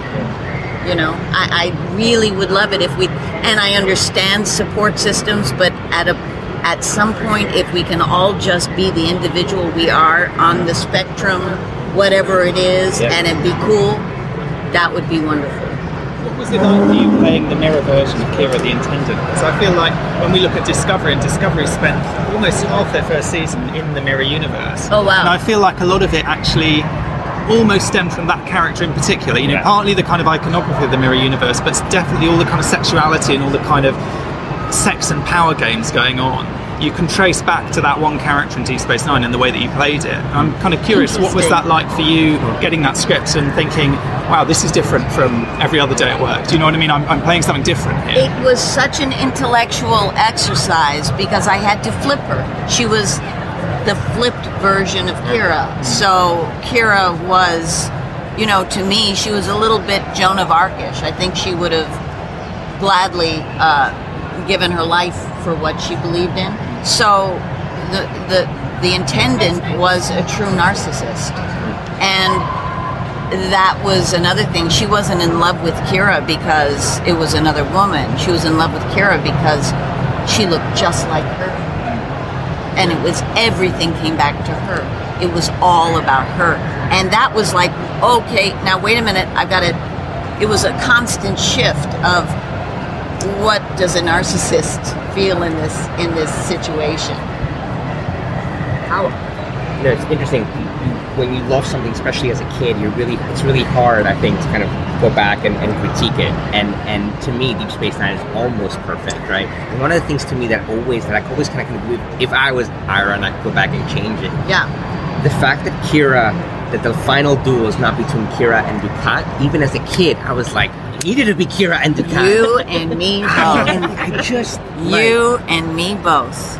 Does reflecting on it being like 25 years, doing a documentary, looking back on it, does it bring up that kind of eye of like, I wish that had maybe been changed, or sitting and reflecting on something thinking, I wish that had been different, no, whether lovers that or was in the moment. That was in the moment. It was like, it needs to be me. Yeah. You deserve it. Yeah. She deserves it. Yeah, but he was number one on the call sheet, and his it needed to be dealt with. He needed to have a real ending because they were not killing him. They were deifying him, I guess. Do you think that kind of relationship was ahead of its time, and what we're kind of seeing now, that we had this strong female character that was about resistance, facing off against sort of a kind of totalitarian fascist sort of dictator who oversaw kind of her homeland and oppressed rights? Do you sort of see a lot of Kira in kind of a lot of kind of the women's marches today, kind of a lot of the resistance kind of movement in America?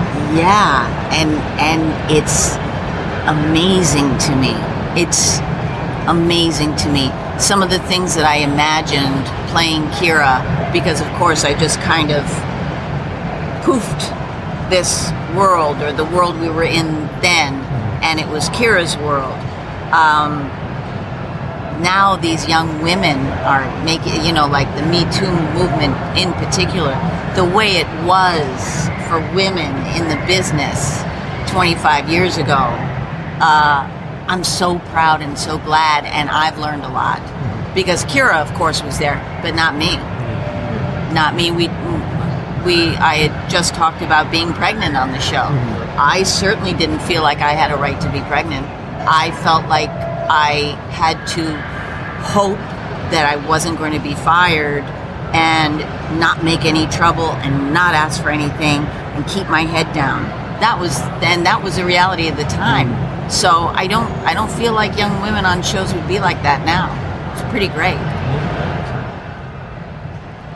So that's kind of like what Star Trek is, though, right? It's presenting this utopian version of what we want. So Kira is kind of the utopian version of what we want women to be. We want them to be strong and to develop and to not be harassed. And have a right to be unreasonable, and have a right to be wrong, and have a right to learn her lessons, and grow. Have that space to grow.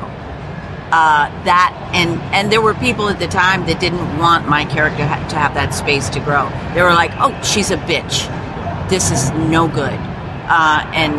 And to just go, well, I got to keep going with what this is. I got to do the truth of this character, and that eventually she came out grown up. That was a gift. It might not have happened, but it did for her. But there is that sort of argument that people say women are aggressive, like you're acting aggressive, but actually if a male character was behaving that way, you wouldn't see it as aggressive. They attribute that behaviour as aggressive because it's a woman, whereas I felt Kira had a right to be angry at Cisco right at the beginning of Deep Space Nine. This is her planet. They fought to get rid of the Cardassians, and the Federation are just coming in and taking over. So that was an interesting, what you just said is very interesting, the idea that people thought that she was a bitch. I really felt like she was protecting her homeworld. Right. But don't forget, you're much younger people looking at this. Although we were watching it at the time, I don't know, maybe our views have changed over the time, but yeah, you're right, that's the younger generation growing up. You were younger and you grew up. Was our Star Trek, and that's what we grew up with. That helped. I'm curious, one of the other things I suppose was unusual for Star Trek in the character of Kira, of course, was her religious faith, because, before DS9, Star Trek had been very kind of, it's quite sort of militantly atheistic and very looking down on religion. And here was a character who was a main character and who her faith was, not essentially a mistake. Do you know what I mean? It was something that was a key part of her. Right. And I'm curious, because I feel like you brought a lot to that character. Did that come from your own background, your own experiences, or was that sort of just, where did you kind of pull that spiritual side? It was definitely written in, and I think it was absolutely their intention to have this be a spiritual character and to look at all that, to look at what that is, because it's one of the things that causes conflicts. Yeah. So I think that was a big part of it. Not hard for me to play or understand, not at all. It's amazing to me, like the influence that Kira has had on other sci-fi franchises. In fact, we did. Jim over there runs a podcast called Trek Ranks, where he ranks 5 episodes. Like it's like we talk about, we rank things on the show, and he had me on for the Major Kira episode because, again, obviously it's my favorite character. And in kind of preparing for the podcast, I read that Ron Moore named Starbuck in Battlestar Galactica Kara because of Kira, right? Which I didn't know. And I was like, that's really interesting. Yeah. And, wow. And so, like, Kara, and I found interview after interview where he said, look, I named it Kara because I wanted it to be in the same mold as Major Kira. So her name's Kara Thrace because of Kira, which I didn't know, right? I did not know that either. And you kind of there's a couple of like guys on the Star Wars kind of that work for Star Wars that I follow, and there's a couple of the guys that Lucasfilm, they're huge Star Trek fans, right?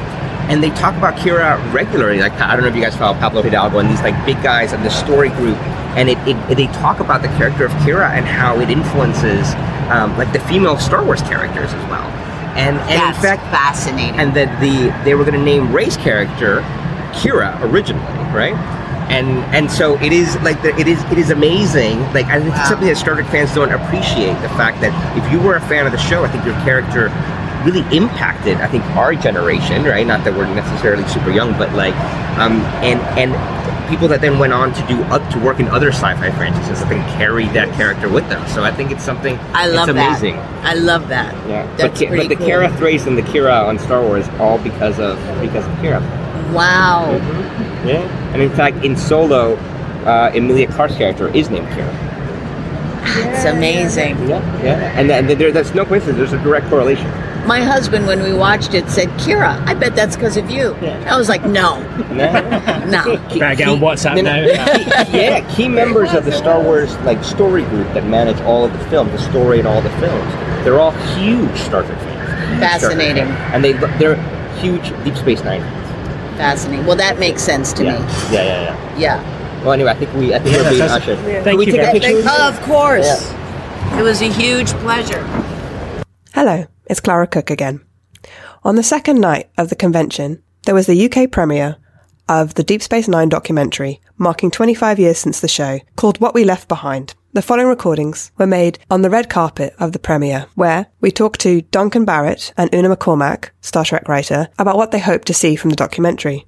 We briefly interview the Trekkie girls, Star Trek podcasters and bloggers, the actor Casey Biggs, the actor Alexander Siddig, and then afterwards there is a post-documentary reaction with Duncan Barrett and Tony Black. Please note that there may be some spoilers. So, ladies and gentlemen, we're here at the start of the premiere of What We Left Behind, the looking back at Deep Space Nine documentary. Tony Black, what do you expect from this documentary? Lots of Star Trek. No. I hope so. Oh yeah. I'm looking forward to discovering new things about what I think is the best Star Trek series ever, really. And 25 years on, finding secrets, really, about the production of the show and about, the world beyond it that we never knew at the time. And, growing up with this, it's going to be really exciting to discover the series all over again. Are you looking forward to finding out more about the writing process and how they developed the storylines and the mythical arcs of the story, like the Dominion and Cardassians and stuff? Yeah, I think it'd be great to hear them start talking about, a lot of the kind of things we talk about on Trek FM all the time in terms of, the deeper themes, the deeper ideas, the character stories, just, that level of insight that, because we've never had Blu-ray releases and the new content that we've sort of been deprived of, really. This could really open a gateway, into learning more about the show we love, but also opening the door for new fans to really tap into DS9, because a lot of people would have missed it. They've gone to Voyager, or they've gone to Enterprise, or now Discovery, and this is the one we want. Well, I certainly want them to rediscover, because I think it's the best one. And also, it's a great way of getting the whole cast back together. Like, the cast who've all gone their separate ways and are doing other projects now. It's a great way to get them together. We've got Una McCormack here, renowned Star Trek novelist. Hello, Una. Absolutely. Veteran Doctor Who writer. Yeah, absolutely. Yeah. There you go. Thanks for that, lads. Have you seen this documentary before? I have not seen this documentary before. I'm very, very excited. So. And what are you looking forward to the most? Oh, just being in that Deep Space Nine space again, I think. Watching something that's about something I really love and enjoy and admire, and seeing all the gang together again. So, can't wait to see it. You must be looking forward to see what they do in the kind of hypothetical season 8 with the Cardassians, whether that's the storyline, because Cardassia will have changed a lot in that time, right? 20 years on. Yeah, that'd be wonderful. I mean, that's something that I'm very, very interested in. So it'd be nice to see what, I thought of that they thought of too. Yeah.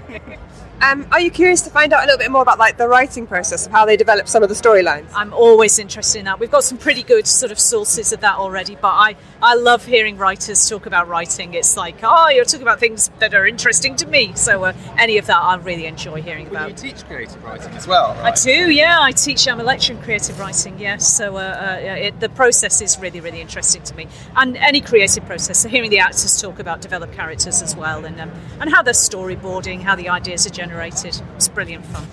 Do you feel like that writing about science fiction or writing science fiction itself is a unique experience when it comes to thinking up ideas, coming up with storylines? I think that TV shows like this and unlike Doctor Who, they eat up stories. It's very easy to sort of lean on, find yourself using cliche. But so long as you keep the characters at the heart, and this is true for any story, you're going to come out with a cracking tale. But what's great about science fiction is it's got spaceships. You can go anywhere and do anything. Exactly that. Yeah. And Duncan Barrett, host of Primitive Culture, what are you most looking forward to in this documentary? I am really looking forward to seeing the whole thing, but the thing I'm most excited about is this writer's room feature, because I think, again, we talk a lot about Deep Space Nine on our podcast, when we're looking at various elements in Star Trek, and the thing that just repeatedly strikes me about Deep Space Nine is how good the writing is and how unpredictable it is, the choices that they make. For example, the Dominion occupation of the station, that whole arc, and Kira finding that she's put in this awkward situation you never would have imagined for that character. I feel like again and again they don't take the kind of easy, predictable route on that show. They really kind of think outside the box. You can imagine the kind of brainstorming sessions that were going on back in the day, and the kind of insights and brilliant kind of flashes of genius that were coming out of that, saying, actually, no, we're not going to do it this way. We're going to, do the opposite. We're going to do something different. We're going to turn it on its head. So I'm just really excited by the idea of seeing all those guys in the room together, working together, and hearing what they come up with, because it'll be fascinating. And so the panel this morning, the Discovery panel this morning, there was a question about how Discovery is actually quite a dark show compared to other generations of Trek and other Star Trek shows. But I always thought that Deep Space Nine was quite a dark show, and it's like Utopia is hard won, isn't it? You have to go through a bad period in order to find a good period. Una, what's your thoughts on that? Well, I think that just the way that TV shows look now, they're much more they're much faster, they're much more visceral, they're much more filmic. So something like Deep Space Nine is much more static and TV studio bound. So I think that probably makes Discovery feel a lot more visceral. And I think we push the boundaries a lot more with television now. But it's latent to Deep Space Nine. If you're paying attention, there's some pretty grim stuff going on, but you've maybe got to do the imaginative work a little bit more, whereas with Discovery we're getting to see it, we're able to sort of push TV that little bit further there. So dark as each other, just how I like it. And also in this documentary, of course, we're going to get the chance to see some HD footage for the first time of Deep Space Nine, which will be, because obviously, yes, we got used to Discovery, everything looks absolutely stunning, it looks absolutely beautiful. DS9, at the time, really groundbreaking visually and so on, but nowadays, especially if you're watching your remastered TOS, you're watching your remastered Next Gen, it can be frustrating watching those episodes, and you can see the beautiful work that's gone into it, but at the same time, what we've got is not of that quality. Visually, faded or muffled a little bit, blurry, and yeah. So definitely, I'm really looking forward to seeing, how they've managed, what they managed to do with that, with the money that they've generated to do some of the HD work, and to really see that show kind of popping, bringing it into the kind of 21st century. So Tony, there's some rumours going around that they're actually going to address a possible season 8. So this would be like a season on from the season 7, which is when Deep Space Nine finished. What would you have hoped for with a season 8? To not have one. No, I'm joking. I love the ending, though. I love, it's a good ending. I love that Deep Space Nine has a beginning, middle, and end, and it almost feels like it's. I don't understand. The novels did that, the continuation novels and things like that took those, and they've genuinely been great. But I don't know. I suppose if I had to say, I would want there to be a new approach. I wouldn't want the standard things necessarily that might have been done. Don't bring Cisco back necessarily, have a new people in charge, new mission statement, maybe even a new corner of space, and really just do, if anything, a sequel, not just a continuation, really. So that's probably not the answer everyone wants to hear it. But see, I sort of feel like, I don't know if it, like for me, it doesn't have to be a story all about Cisco coming back or whatever. I would feel reassured to know that he did come back at some point, because I know what you mean. I think, yes, DS9 ended very beautifully. It was a fantastic ending, but it did leave that big question mark, what is going to happen next? And it is kind of a cliffhanger, and it's a sort of emotional cliffhanger in a way. And I know in the novels that has been addressed, and I think he does come back, right? But I was thinking, even say in the Captain Picard show, they could slot in like just an offhand line about, and then there was, the time the emissary came back. Just something, just to let us know it hasn't been forgotten about. Or even, he pops up himself. But even without him popping up, you can kind of, because he's such an iconic figure, if you have any kind of Bajoran storyline or any Bajoran characters, what happened to the emissary has got to be a huge kind of cultural event, hasn't it? And, absolutely. It would be interesting to see what the ramifications of that are, because that story isn't ended necessarily. No stories really. And what do you think, though, in general? I mean, if you had the writers' room and you had the TV budget and everything, what would you do? Oh, Cardassians. Well, I was at your talk this morning, so it doesn't surprise me, really. I found what I love to do, and I'd happily do. Like I said, the Star Trek Cardassia, just hand me that, a whole spin-off of them. Let's do a spy series. Let's do a police procedural. Just stick it on Cardassia. Garak, obviously, in the lead role. Oh, of course, absolutely. No question of that. The person pulling all the strings, absolutely. And Pulaski. Yeah. I feel bad. I ordered a copy of your book, The Never-Ending Sacrifice, for the Star Trek Book Club, which I've been trying to kind of read along with. But it was a second-hand copy, and for some reason it arrived like 2 days before the book club. So I was like frantically trying to read it, and then in the end I got about a third of the way through, and I had to read something else. But I'm looking forward to getting back to it, because I was really enjoying it. I think it's really fascinating. It's one of my favourites, so I think it's a good read. It really kind of takes the I mean, I love it because we did a discussion on our podcast Primitive Culture about Articles of the Federation, which is another novel that kind of it's a Star Trek novel, but it kind of pushes the boundaries a little bit. Do you know what I mean? It's not like a kind of action-adventure episode like a lot of the novels are. It's kind of looking at something a bit more in depth, a bit more, feels like it's more a thing of its own in a way. It's and that was the sense I definitely, and with the Never-Ending Sacrifice, definitely it felt like this is something, it is a little bit different. It is more like a mini-series on Cardassia or something. It's not just another episode. That's nice. Mini-series is lovely. That's a really good way of putting it. Well, you got the space in a novel, haven't you? You could take years of the plot. So, yes, exactly. Yeah. Finish it. It's all right. It's not bad. I will do. No, absolutely. It's in my bag. I brought it with me. I was going to read it coming up on the train, and then I ended up having to do a million other things. I'll let you off. I've got it with me. Don't worry. I'll get back to it soon. So I'm here with the Trekkie girls at the premiere of What We Left Behind, and I wanted to know, what are you hoping for from this documentary? I'm really looking forward to hearing about the writer's room process, and particularly what they had planned for season 8, should it have happened. I'm really hoping there'll be some surprises, like some shock revelations that we didn't know about. I think there will be, actually. I think there will be, hopefully. So, thank you very much. Who are you? We're from Trek FM, which is one of the world's biggest Star Trek podcasts. Is that really? Fantastic. Can I ask you a question? Sure. Can I ask you, what was your favourite moment in this documentary? The very end. Have you seen it yet? No, not yet. I get to sing. You do? So you'll see what I think. We got a song. We do a song that Max wrote for us, and I haven't seen it yet, but I hear it's really cool. Have you seen it? I have not seen it. It's my first time. Unfortunately, your character died, so you don't have the chance to see what they'd be doing. Yeah, but I died in the last. Season 8. Yeah, they're not going to bring me back. I don't think. You died in a heroic way. If that Wayoon Weasel can come back time after time, I can come back. They can clone Damar. They can clone me, of course. But that great line that I had when Worf kills him in one of the episodes, and I let him go, and I said, "Well, you should have killed me. There's only one Damar." But cheers, enjoy it, huh? Thanks very much. Thank you so much. Thank you so much. Hi. So we're from Trek FM, which is a big Star Trek podcast network. Know about you. Oh, thank you. And we wanted to ask, what was your favourite moment making this documentary? Because I haven't seen it, I haven't picked a favourite. I'd like to pick one that people have seen, because they probably cut the stuff that I actually go, I love the moment when I, impersonated Avery, for example. And whether or not that's in the documentary or not, I do not know. But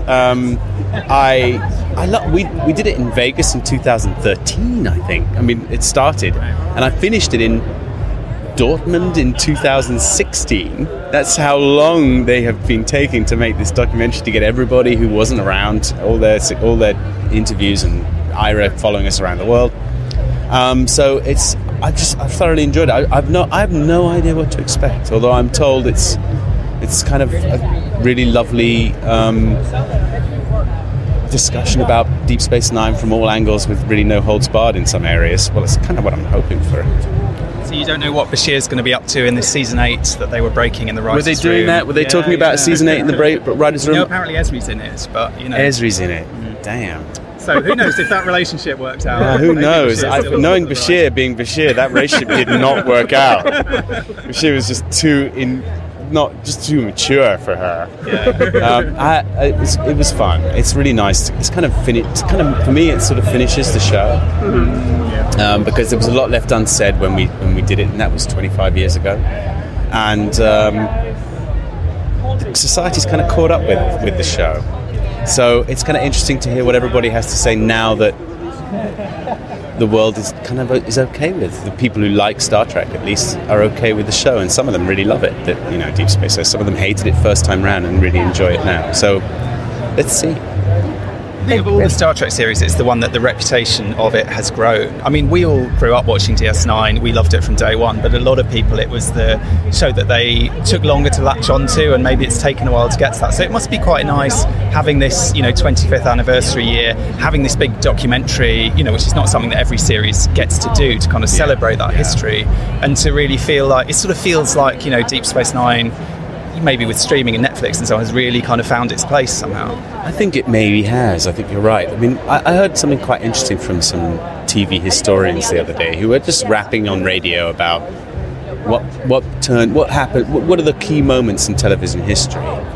And they said something quite interesting. They said that Buffy the Vampire Slayer back in the 90s and X-Files back in the 90s revolutionized TV because they did long-form drama, character-driven, where characters evolved and you had to really watch every episode in sequence to really understand what was going on. And that was the precursor to modern-day television. And please, everybody, correct me if I'm wrong, but I think Deep Space Nine did just that. It came out before then. Yeah. And because it was Star Trek, it went under the radar. It was like, oh, that's Star Trek. Star Trek couldn't possibly have an influence on the history of television and what we do now with drama. So I would credit Steve and Ira Behr and Michael Piller with changing drama to give us what we have today, where we have binge TV, which is all based on linear through lines, long arcs, deep character excavation, archaeological drama of the first rate. So this will always be an unsung hero, and I'm really relaxed about that. But it is a hero. And it's also not just serialization in terms of plot, but in terms of character. Because, I mean, compared to previous Star Trek, I guess with the original series, you got it in the films, you got kind of character development. But even with Next Gen, there wasn't necessarily that much character development going on. Right. Bashir is a character who is very different in the final seasons from how he was to begin with. You know, he's grown, he's matured, and he's the character who I think a lot of people kind of grew to love as he grew up somehow. Was that something you were kind of aware of when you started on DS9, that they had a kind of plan for where this character was going, or did it all come about? I think there was an element of improvisation because it was such new territory. I think we sort of stumbled upon the idea that there was gold in this character, because God knows the producers were trying very hard to protect me from being fired in the first 3 years. Right. And the studio were very adamant, but they gave up in the end because they didn't give a shit about Deep Space Nine. So they were like, do whatever you guys want. What ended up happening is probably one of the most beautifully, and I can't take credit for this, one of the most beautifully developed characters on television even today, because generally young actors who evolve are discarded because it's assumed the audience won't like them once they grow old. And child actors famously never make it beyond their 18th year. But people stuck with a juvenile Bashir all the way through to a very mature, quite dangerous Bashir.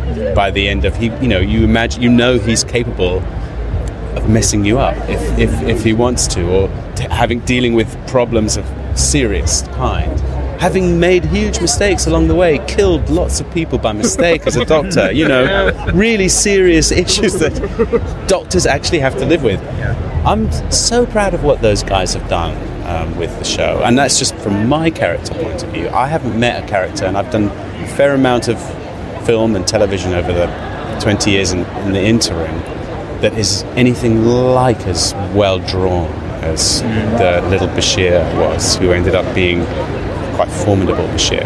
We were just recently recording an episode on Past Tense, the two-parter where Bashir and Sisko go back to what's only like 5 or 6 years away from us now. Absolutely. And our world sort of feels like it's and it was going dystopia. In that. But that seemed to me like almost the moment where Bashir started to change, because even at the beginning of that episode he's very kind of naive still, but he grows so much just in the space of that hour and a half, really. And then from then onwards it's like, okay, we've seen a different side of him somehow. Yeah, well, it's like a real person in the sense that there is only one day that you can everybody can point to where we learn politics, where we inherit social conscience. And Past Tense, in a sense, was where Bashir inherited a social context. Oh my God, there's more to life than just me doing the stuff I have fun doing, that other people suffer as a result of other people's actions. That was a turning moment for everybody on the show, and it's the first time as actors we all noticed that we're like, oh my God, we've devoted a two-parter to this, so it must be kind of special. It's not Christmas time. So we better read the script again and figure out what's going on. And we had some great directors, and we all knew that this was, whether people like the show as an entertainment or not, it was unashamedly un-Star Trek-y contemporary social issues. And obviously a contemporary social issue will always come back to haunt you. You only have to wait 3 years before the same problem that we exist with now is going to come back. That's true. Does it sound crazy finally just about the 25-year thing? I mean, that it's been 25 years since this all started. When you say that and you think about it, it is crazy. It's crazy. I mean, I am 52, but I just don't feel that far away from Bashir, probably because the things I learned as an actor through playing that character are those things I'm still struggling with, you know, to excavate the humanity in every character I encounter. And I learned all of those tricks playing that guy, that silly guy who ended up being not so silly, who, you know, the guy who couldn't get the woman he was supposed to get. And I was supposed to get it in real life. I mean, Dax, Terry Farrell's character, Jadzia Dax, and I were supposed to get together. It was supposed to be the romance of the show, the one that everybody would go, oh, and they're together again, how wonderful is that? And they just couldn't find a way to make us get together because it just was never right. But by the end, I suspect if we started again, it would work out. But it couldn't because it just wasn't organic. And there's lots of undercurrents to that show, which even now as I look back on it, which I didn't know at the time because I was only an idiot 26-year-old bumbling through LA trying to figure out how to deal with what was going on in LA and my life, and, you know, I was computer gaming till 3 o'clock in the morning and then going to work at 4 or 5 or whatever it was. And I was playing Ultima Online, and it just obsessed me because it was the first time that massively multiplayer games were invented at just the same time, and I just didn't know that there was a big wide world out there. So I've grown. I grew. I've still grown, but it's all really because of that character. Fantastic. Thank you very much. Thank you so much. No problem. Thanks for the talk. Hello, it's Clara again. This next recording was recorded after the Deep Space Nine documentary, What We Left Behind, and includes some live reactions from Duncan, Barrett and Tony Black, both podcasters for Trek FM. The recording does start slightly abruptly, partly because of a small recorder error, and this was due to the fact that we'd all had not much sleep after the excitement of the convention. Tony, what did you think of the real-life comparisons in the documentary? So, for instance, the shooting and beating of African Americans caught on film, and also the Nazis marching at Charlottesville. Very interesting. We're still recording! Oh, phew.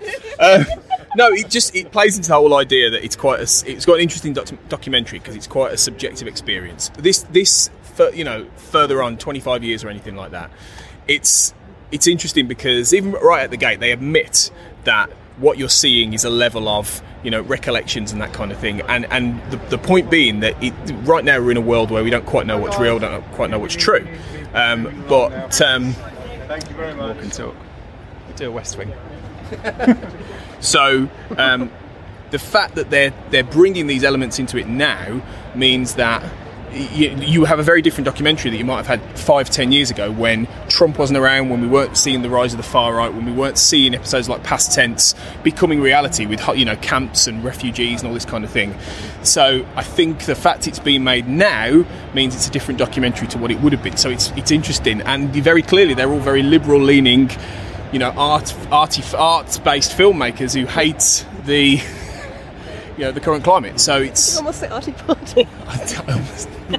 I did almost say arty party. I was just going to say it's because I've been up for a long time. No one's had much sleep this weekend. It's also a very kind of personal, very idiosyncratic documentary. I think, you know, it isn't like a traditional documentary in any sense. It's very much a creative endeavour from Ira Steven Behr, and I think it kind of shows his personality in it, partly in the humour. It's a lot funnier than I was expecting. It has quite a sort of wry sense of humour. Partly it's just very creative visually, musically. There's a lot of music, there's singing, there's kind of, you know, unexpected touches that really kind of lift it from the kind of, you know, special features documentary, which might kind of cover a lot of the same ground, but in a much more sort of traditional, sort of more kind of creatively conservative way.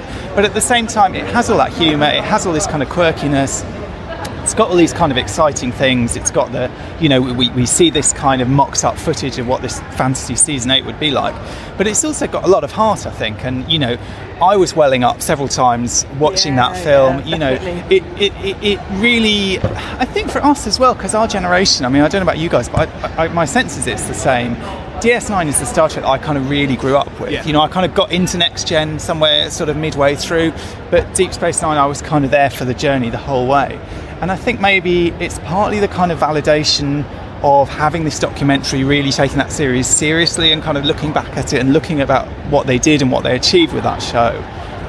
And also just, you know, this sort of awareness of the passage of time, that this is 25 years ago. It's a big chunk of their lives, a big chunk of our lives as well. And kind of, being able to take that opportunity to kind of go back and look at these things, but as you were saying, Tony, also to be aware of how this show has aged very well and has kind of survived into the current climate, and we take new things from it in a way. I think the thing with it as well is that, and they touch on this in the documentary, and I think they may have talked about it in panels and things, is that it really was a formative part of what television is today, in the same way that 90s TV shows such as The X-Files was, and Babylon 5, and things that were referenced in that documentary. But it is so true. DS9 gets overlooked for lots of things, not just the social aspects and the fact it's, you know, that certain kind of Star Trek, but the fact that it really did push that boundary. There was a wonderful line in there, actually. You were talking about, you know, the boundaries it was pushing. There was this great discussion of Ira Steven Behr was saying in the documentary how he was quite angry. He watched the documentary and they were talking about other shows that had, and how rare it was to have like a scene played entirely by black actors, and that never happened in the 90s. And he was like, excuse me, you know, we were doing that all the time. But the scene that really got me was they had some footage, because Avery Brooks obviously didn't take part in this documentary, but they used a lot of fantastic old footage of him. And one of them was this a child who asked him, what was your favourite mission throughout those 7 years? And he said, my favourite mission was raising Jake. And I just thought that really got to the kind of heart of, you know, the kind of emotional core of that film in some ways, and how, you know, what that series can mean to people. And like, to me, that really resonated watching that right now, and, you know, as a reminder of how strong that relationship was. And I suppose for him as an actor, that was almost what that show was about, more than the sci-fi, more than everything else. That was the single element that was the most important to him. This is what you got from the captains as well, in that, you know, the reason that they play on the fact that his appearance on the captains is eccentric, and it's remembered for being eccentric, but it's because he isn't really, you know, talking. He didn't do it because of the space, because of the aliens, because of the sci-fi, and I'm not sure many of the captains did. You know, I mean, we heard Kate Mulgrew speak earlier. For her, it was an experience about being quite a, you know, female pioneer and being a role model and things like that. So they don't do it for the fact that they're in space and it's aliens and all this kind of thing. He did it as a part of a social action, you know, important piece of you know, American drama and American history. And he's lived in that, but I don't think he wants to keep living in it in that way, in the way that the rest of them do. You know, that's one of the reasons he's not involved in this. He's not here today. He's not involved in the documentary, and that's not me criticising. It's very much a case of the documentary is partly about that. It's partly about all these aspects and the complexity of not just the characters, but the people, the actors, and what it meant to them and what they brought to it. And even things like, you know, you see quite a few of the actors tearing up at various points. I mean, Terry Farrell talking about the circumstances surrounding her departure from the show, really, you know, emotionally overwrought about this 20 odd years later, and clearly very angry about it still. And I think that's kind of quite interesting. I suppose we often tend to think, you know, oh, this is a show, you know, Star Trek means a lot to us as fans. We're the ones who go back and watch it and so on. And for the actors, maybe it was just a job or whatever. But it's kind of nice to see in a documentary like this a reminder that actually they do recognise part of what the significance of what they were doing. They really appreciate that. But also they, you know, was a really important part of their lives. And I think that sense, you know, a lot of them were talking about this kind of feeling of community and family and so on, of working on something like that together. Well, for some of them, it was like one of the first big jobs that they had in acting. I mean, for Terry Farrell, it really was. And same with like Siddig as well. Like, you know, I mean, they may have had small roles before, but this was like the big one that was going to make or break them, I suppose. I also felt that the whole crew, like the whole cast, were really accepting of each other's like eccentric idiosyncrasies and like the different types of behaviour that they had. I mean, at the time, working those long hours, so 18 hours, 80-hour weeks or whatever, it might have been hard, but looking back on it now, they've learned to love their differences as well. So even Mark Alamo, you know, his sort of interviews were like sort of played for laughs a little bit, despite the fact that you can tell that the way he wanted his character to go and the way Ira wanted his character to go was very different, you know. So I could see that, like, all these different personalities that may not have gelled together initially, they learn to work together and they learn to get along with each other. The thing is, though, if you listen to a lot of things, you read a lot of things about when it was being made, it was a lot more of a serious organisation than The Next Generation was. The Next Generation is famously known for being a really goofy setup where they were all mucking about and they were all having a laugh. And, while Picard was very serious, on set, Patrick Stewart was the biggest joker in the world. So that was a very relaxed set. And then they've talked about when they came over to DS9, they were like, wow, these people are like really intense. Like it's really, craft. There's a lot of craft to it. They're very... And I think at the time, when they were making it, I don't know if it necessarily would have been this harmonious family all the time. And I think they grew into that throughout the series. And then since it ended, and the legacy it's created, and how... almost in adversity, it's brought them together, over the years with all the fan backlash and the fact DS9 has steadily become renowned for being potentially the best Trek series critically. I think that's part of how it all came together in that way. To get them to where they are now, to today, and on that stage, in that documentary. What do you think of the editing of the documentary in terms of the use of visual effects, but also the use of animation and the way it was edited? I thought that worked really well. I thought also it was quite... We'd heard all about this segment that was going to be the writer's room, and I just assumed that was going to be a sort of chunk in there somewhere. But actually the way they've done it is they kind of layered it all the way through, which again I think sort of speaks to the creative sort of vision behind the documentary, that it's not how a sort of traditional documentary maker would have done it. It's a more creative, more like a writer's way of doing it in a way, and trying to juggle various different things, and also like juggling the tone, going from quite serious moments to really quite silly jokes and quite kind of flippant comedy and so on, and it's got this kind of element of sort of direct address to the camera, of kind of almost sort of postmodern kind of playing around with it. The way that the characters are, not that the characters are there on screen, but that the actors are kind of very much performing. And Ira Steven Behr also is performing a character as much as everyone else in some way in the film. And turns out to be really good at it, I like the acknowledgement of things as well. Like one of my favourite moments was the moment in the editing suite where he says, "No, we're not getting the tick for that." Yeah. For the sake, that was a brilliant moment because it's over the years people have both said it was progressive in a way, but equally it didn't go far enough. And he wants to recognise the faults and the fact that maybe they could have gone further and could have pushed it further, while at the still time accepting that they did push things, they did challenge Star Trek. But so it was quite honest as a documentary, and while I don't necessarily think everything was laid bare, I think at the same time they wanted to recognise things that have been said over the years and how they feel with the distance they've got. What about you, Clara? I feel like you've been asking all the questions. Sorry. I'm still in shock that I forgot to turn on the record button. Well, it's all right.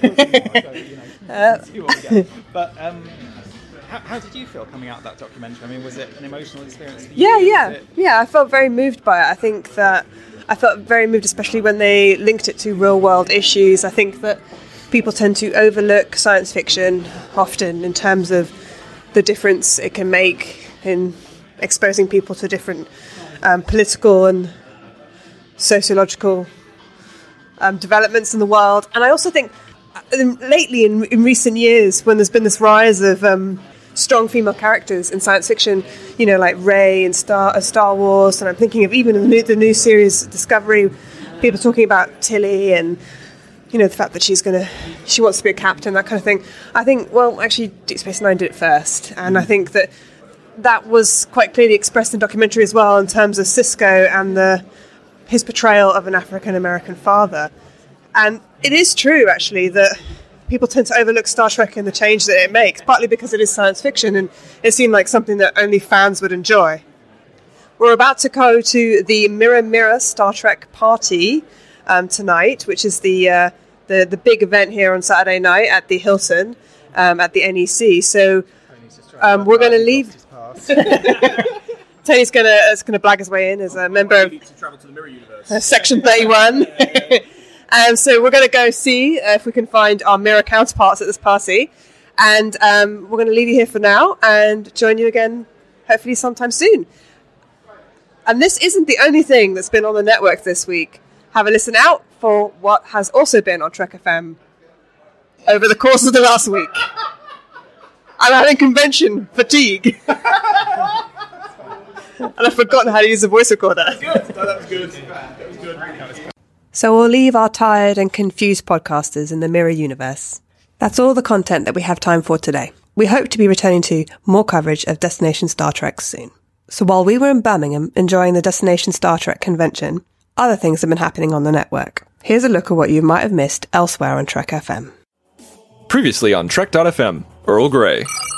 However, one thing Everyone's gonna sing the song. Everyone join me. Life force. No, I will not join you. I'm sorry. Okay, Where however, are you? Meta Treks.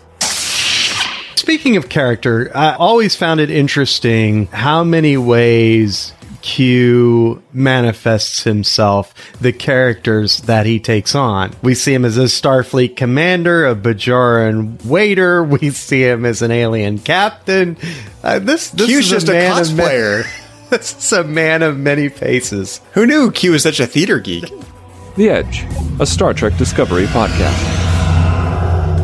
I felt like I was in a Vegas casino and the bling, bling, bling, like it was the jackpot. And I'm like, wait a minute, what's going on? How is she affecting the replicators and that's throwing food out? I've never seen a replicator throw food out. Melodic Treks.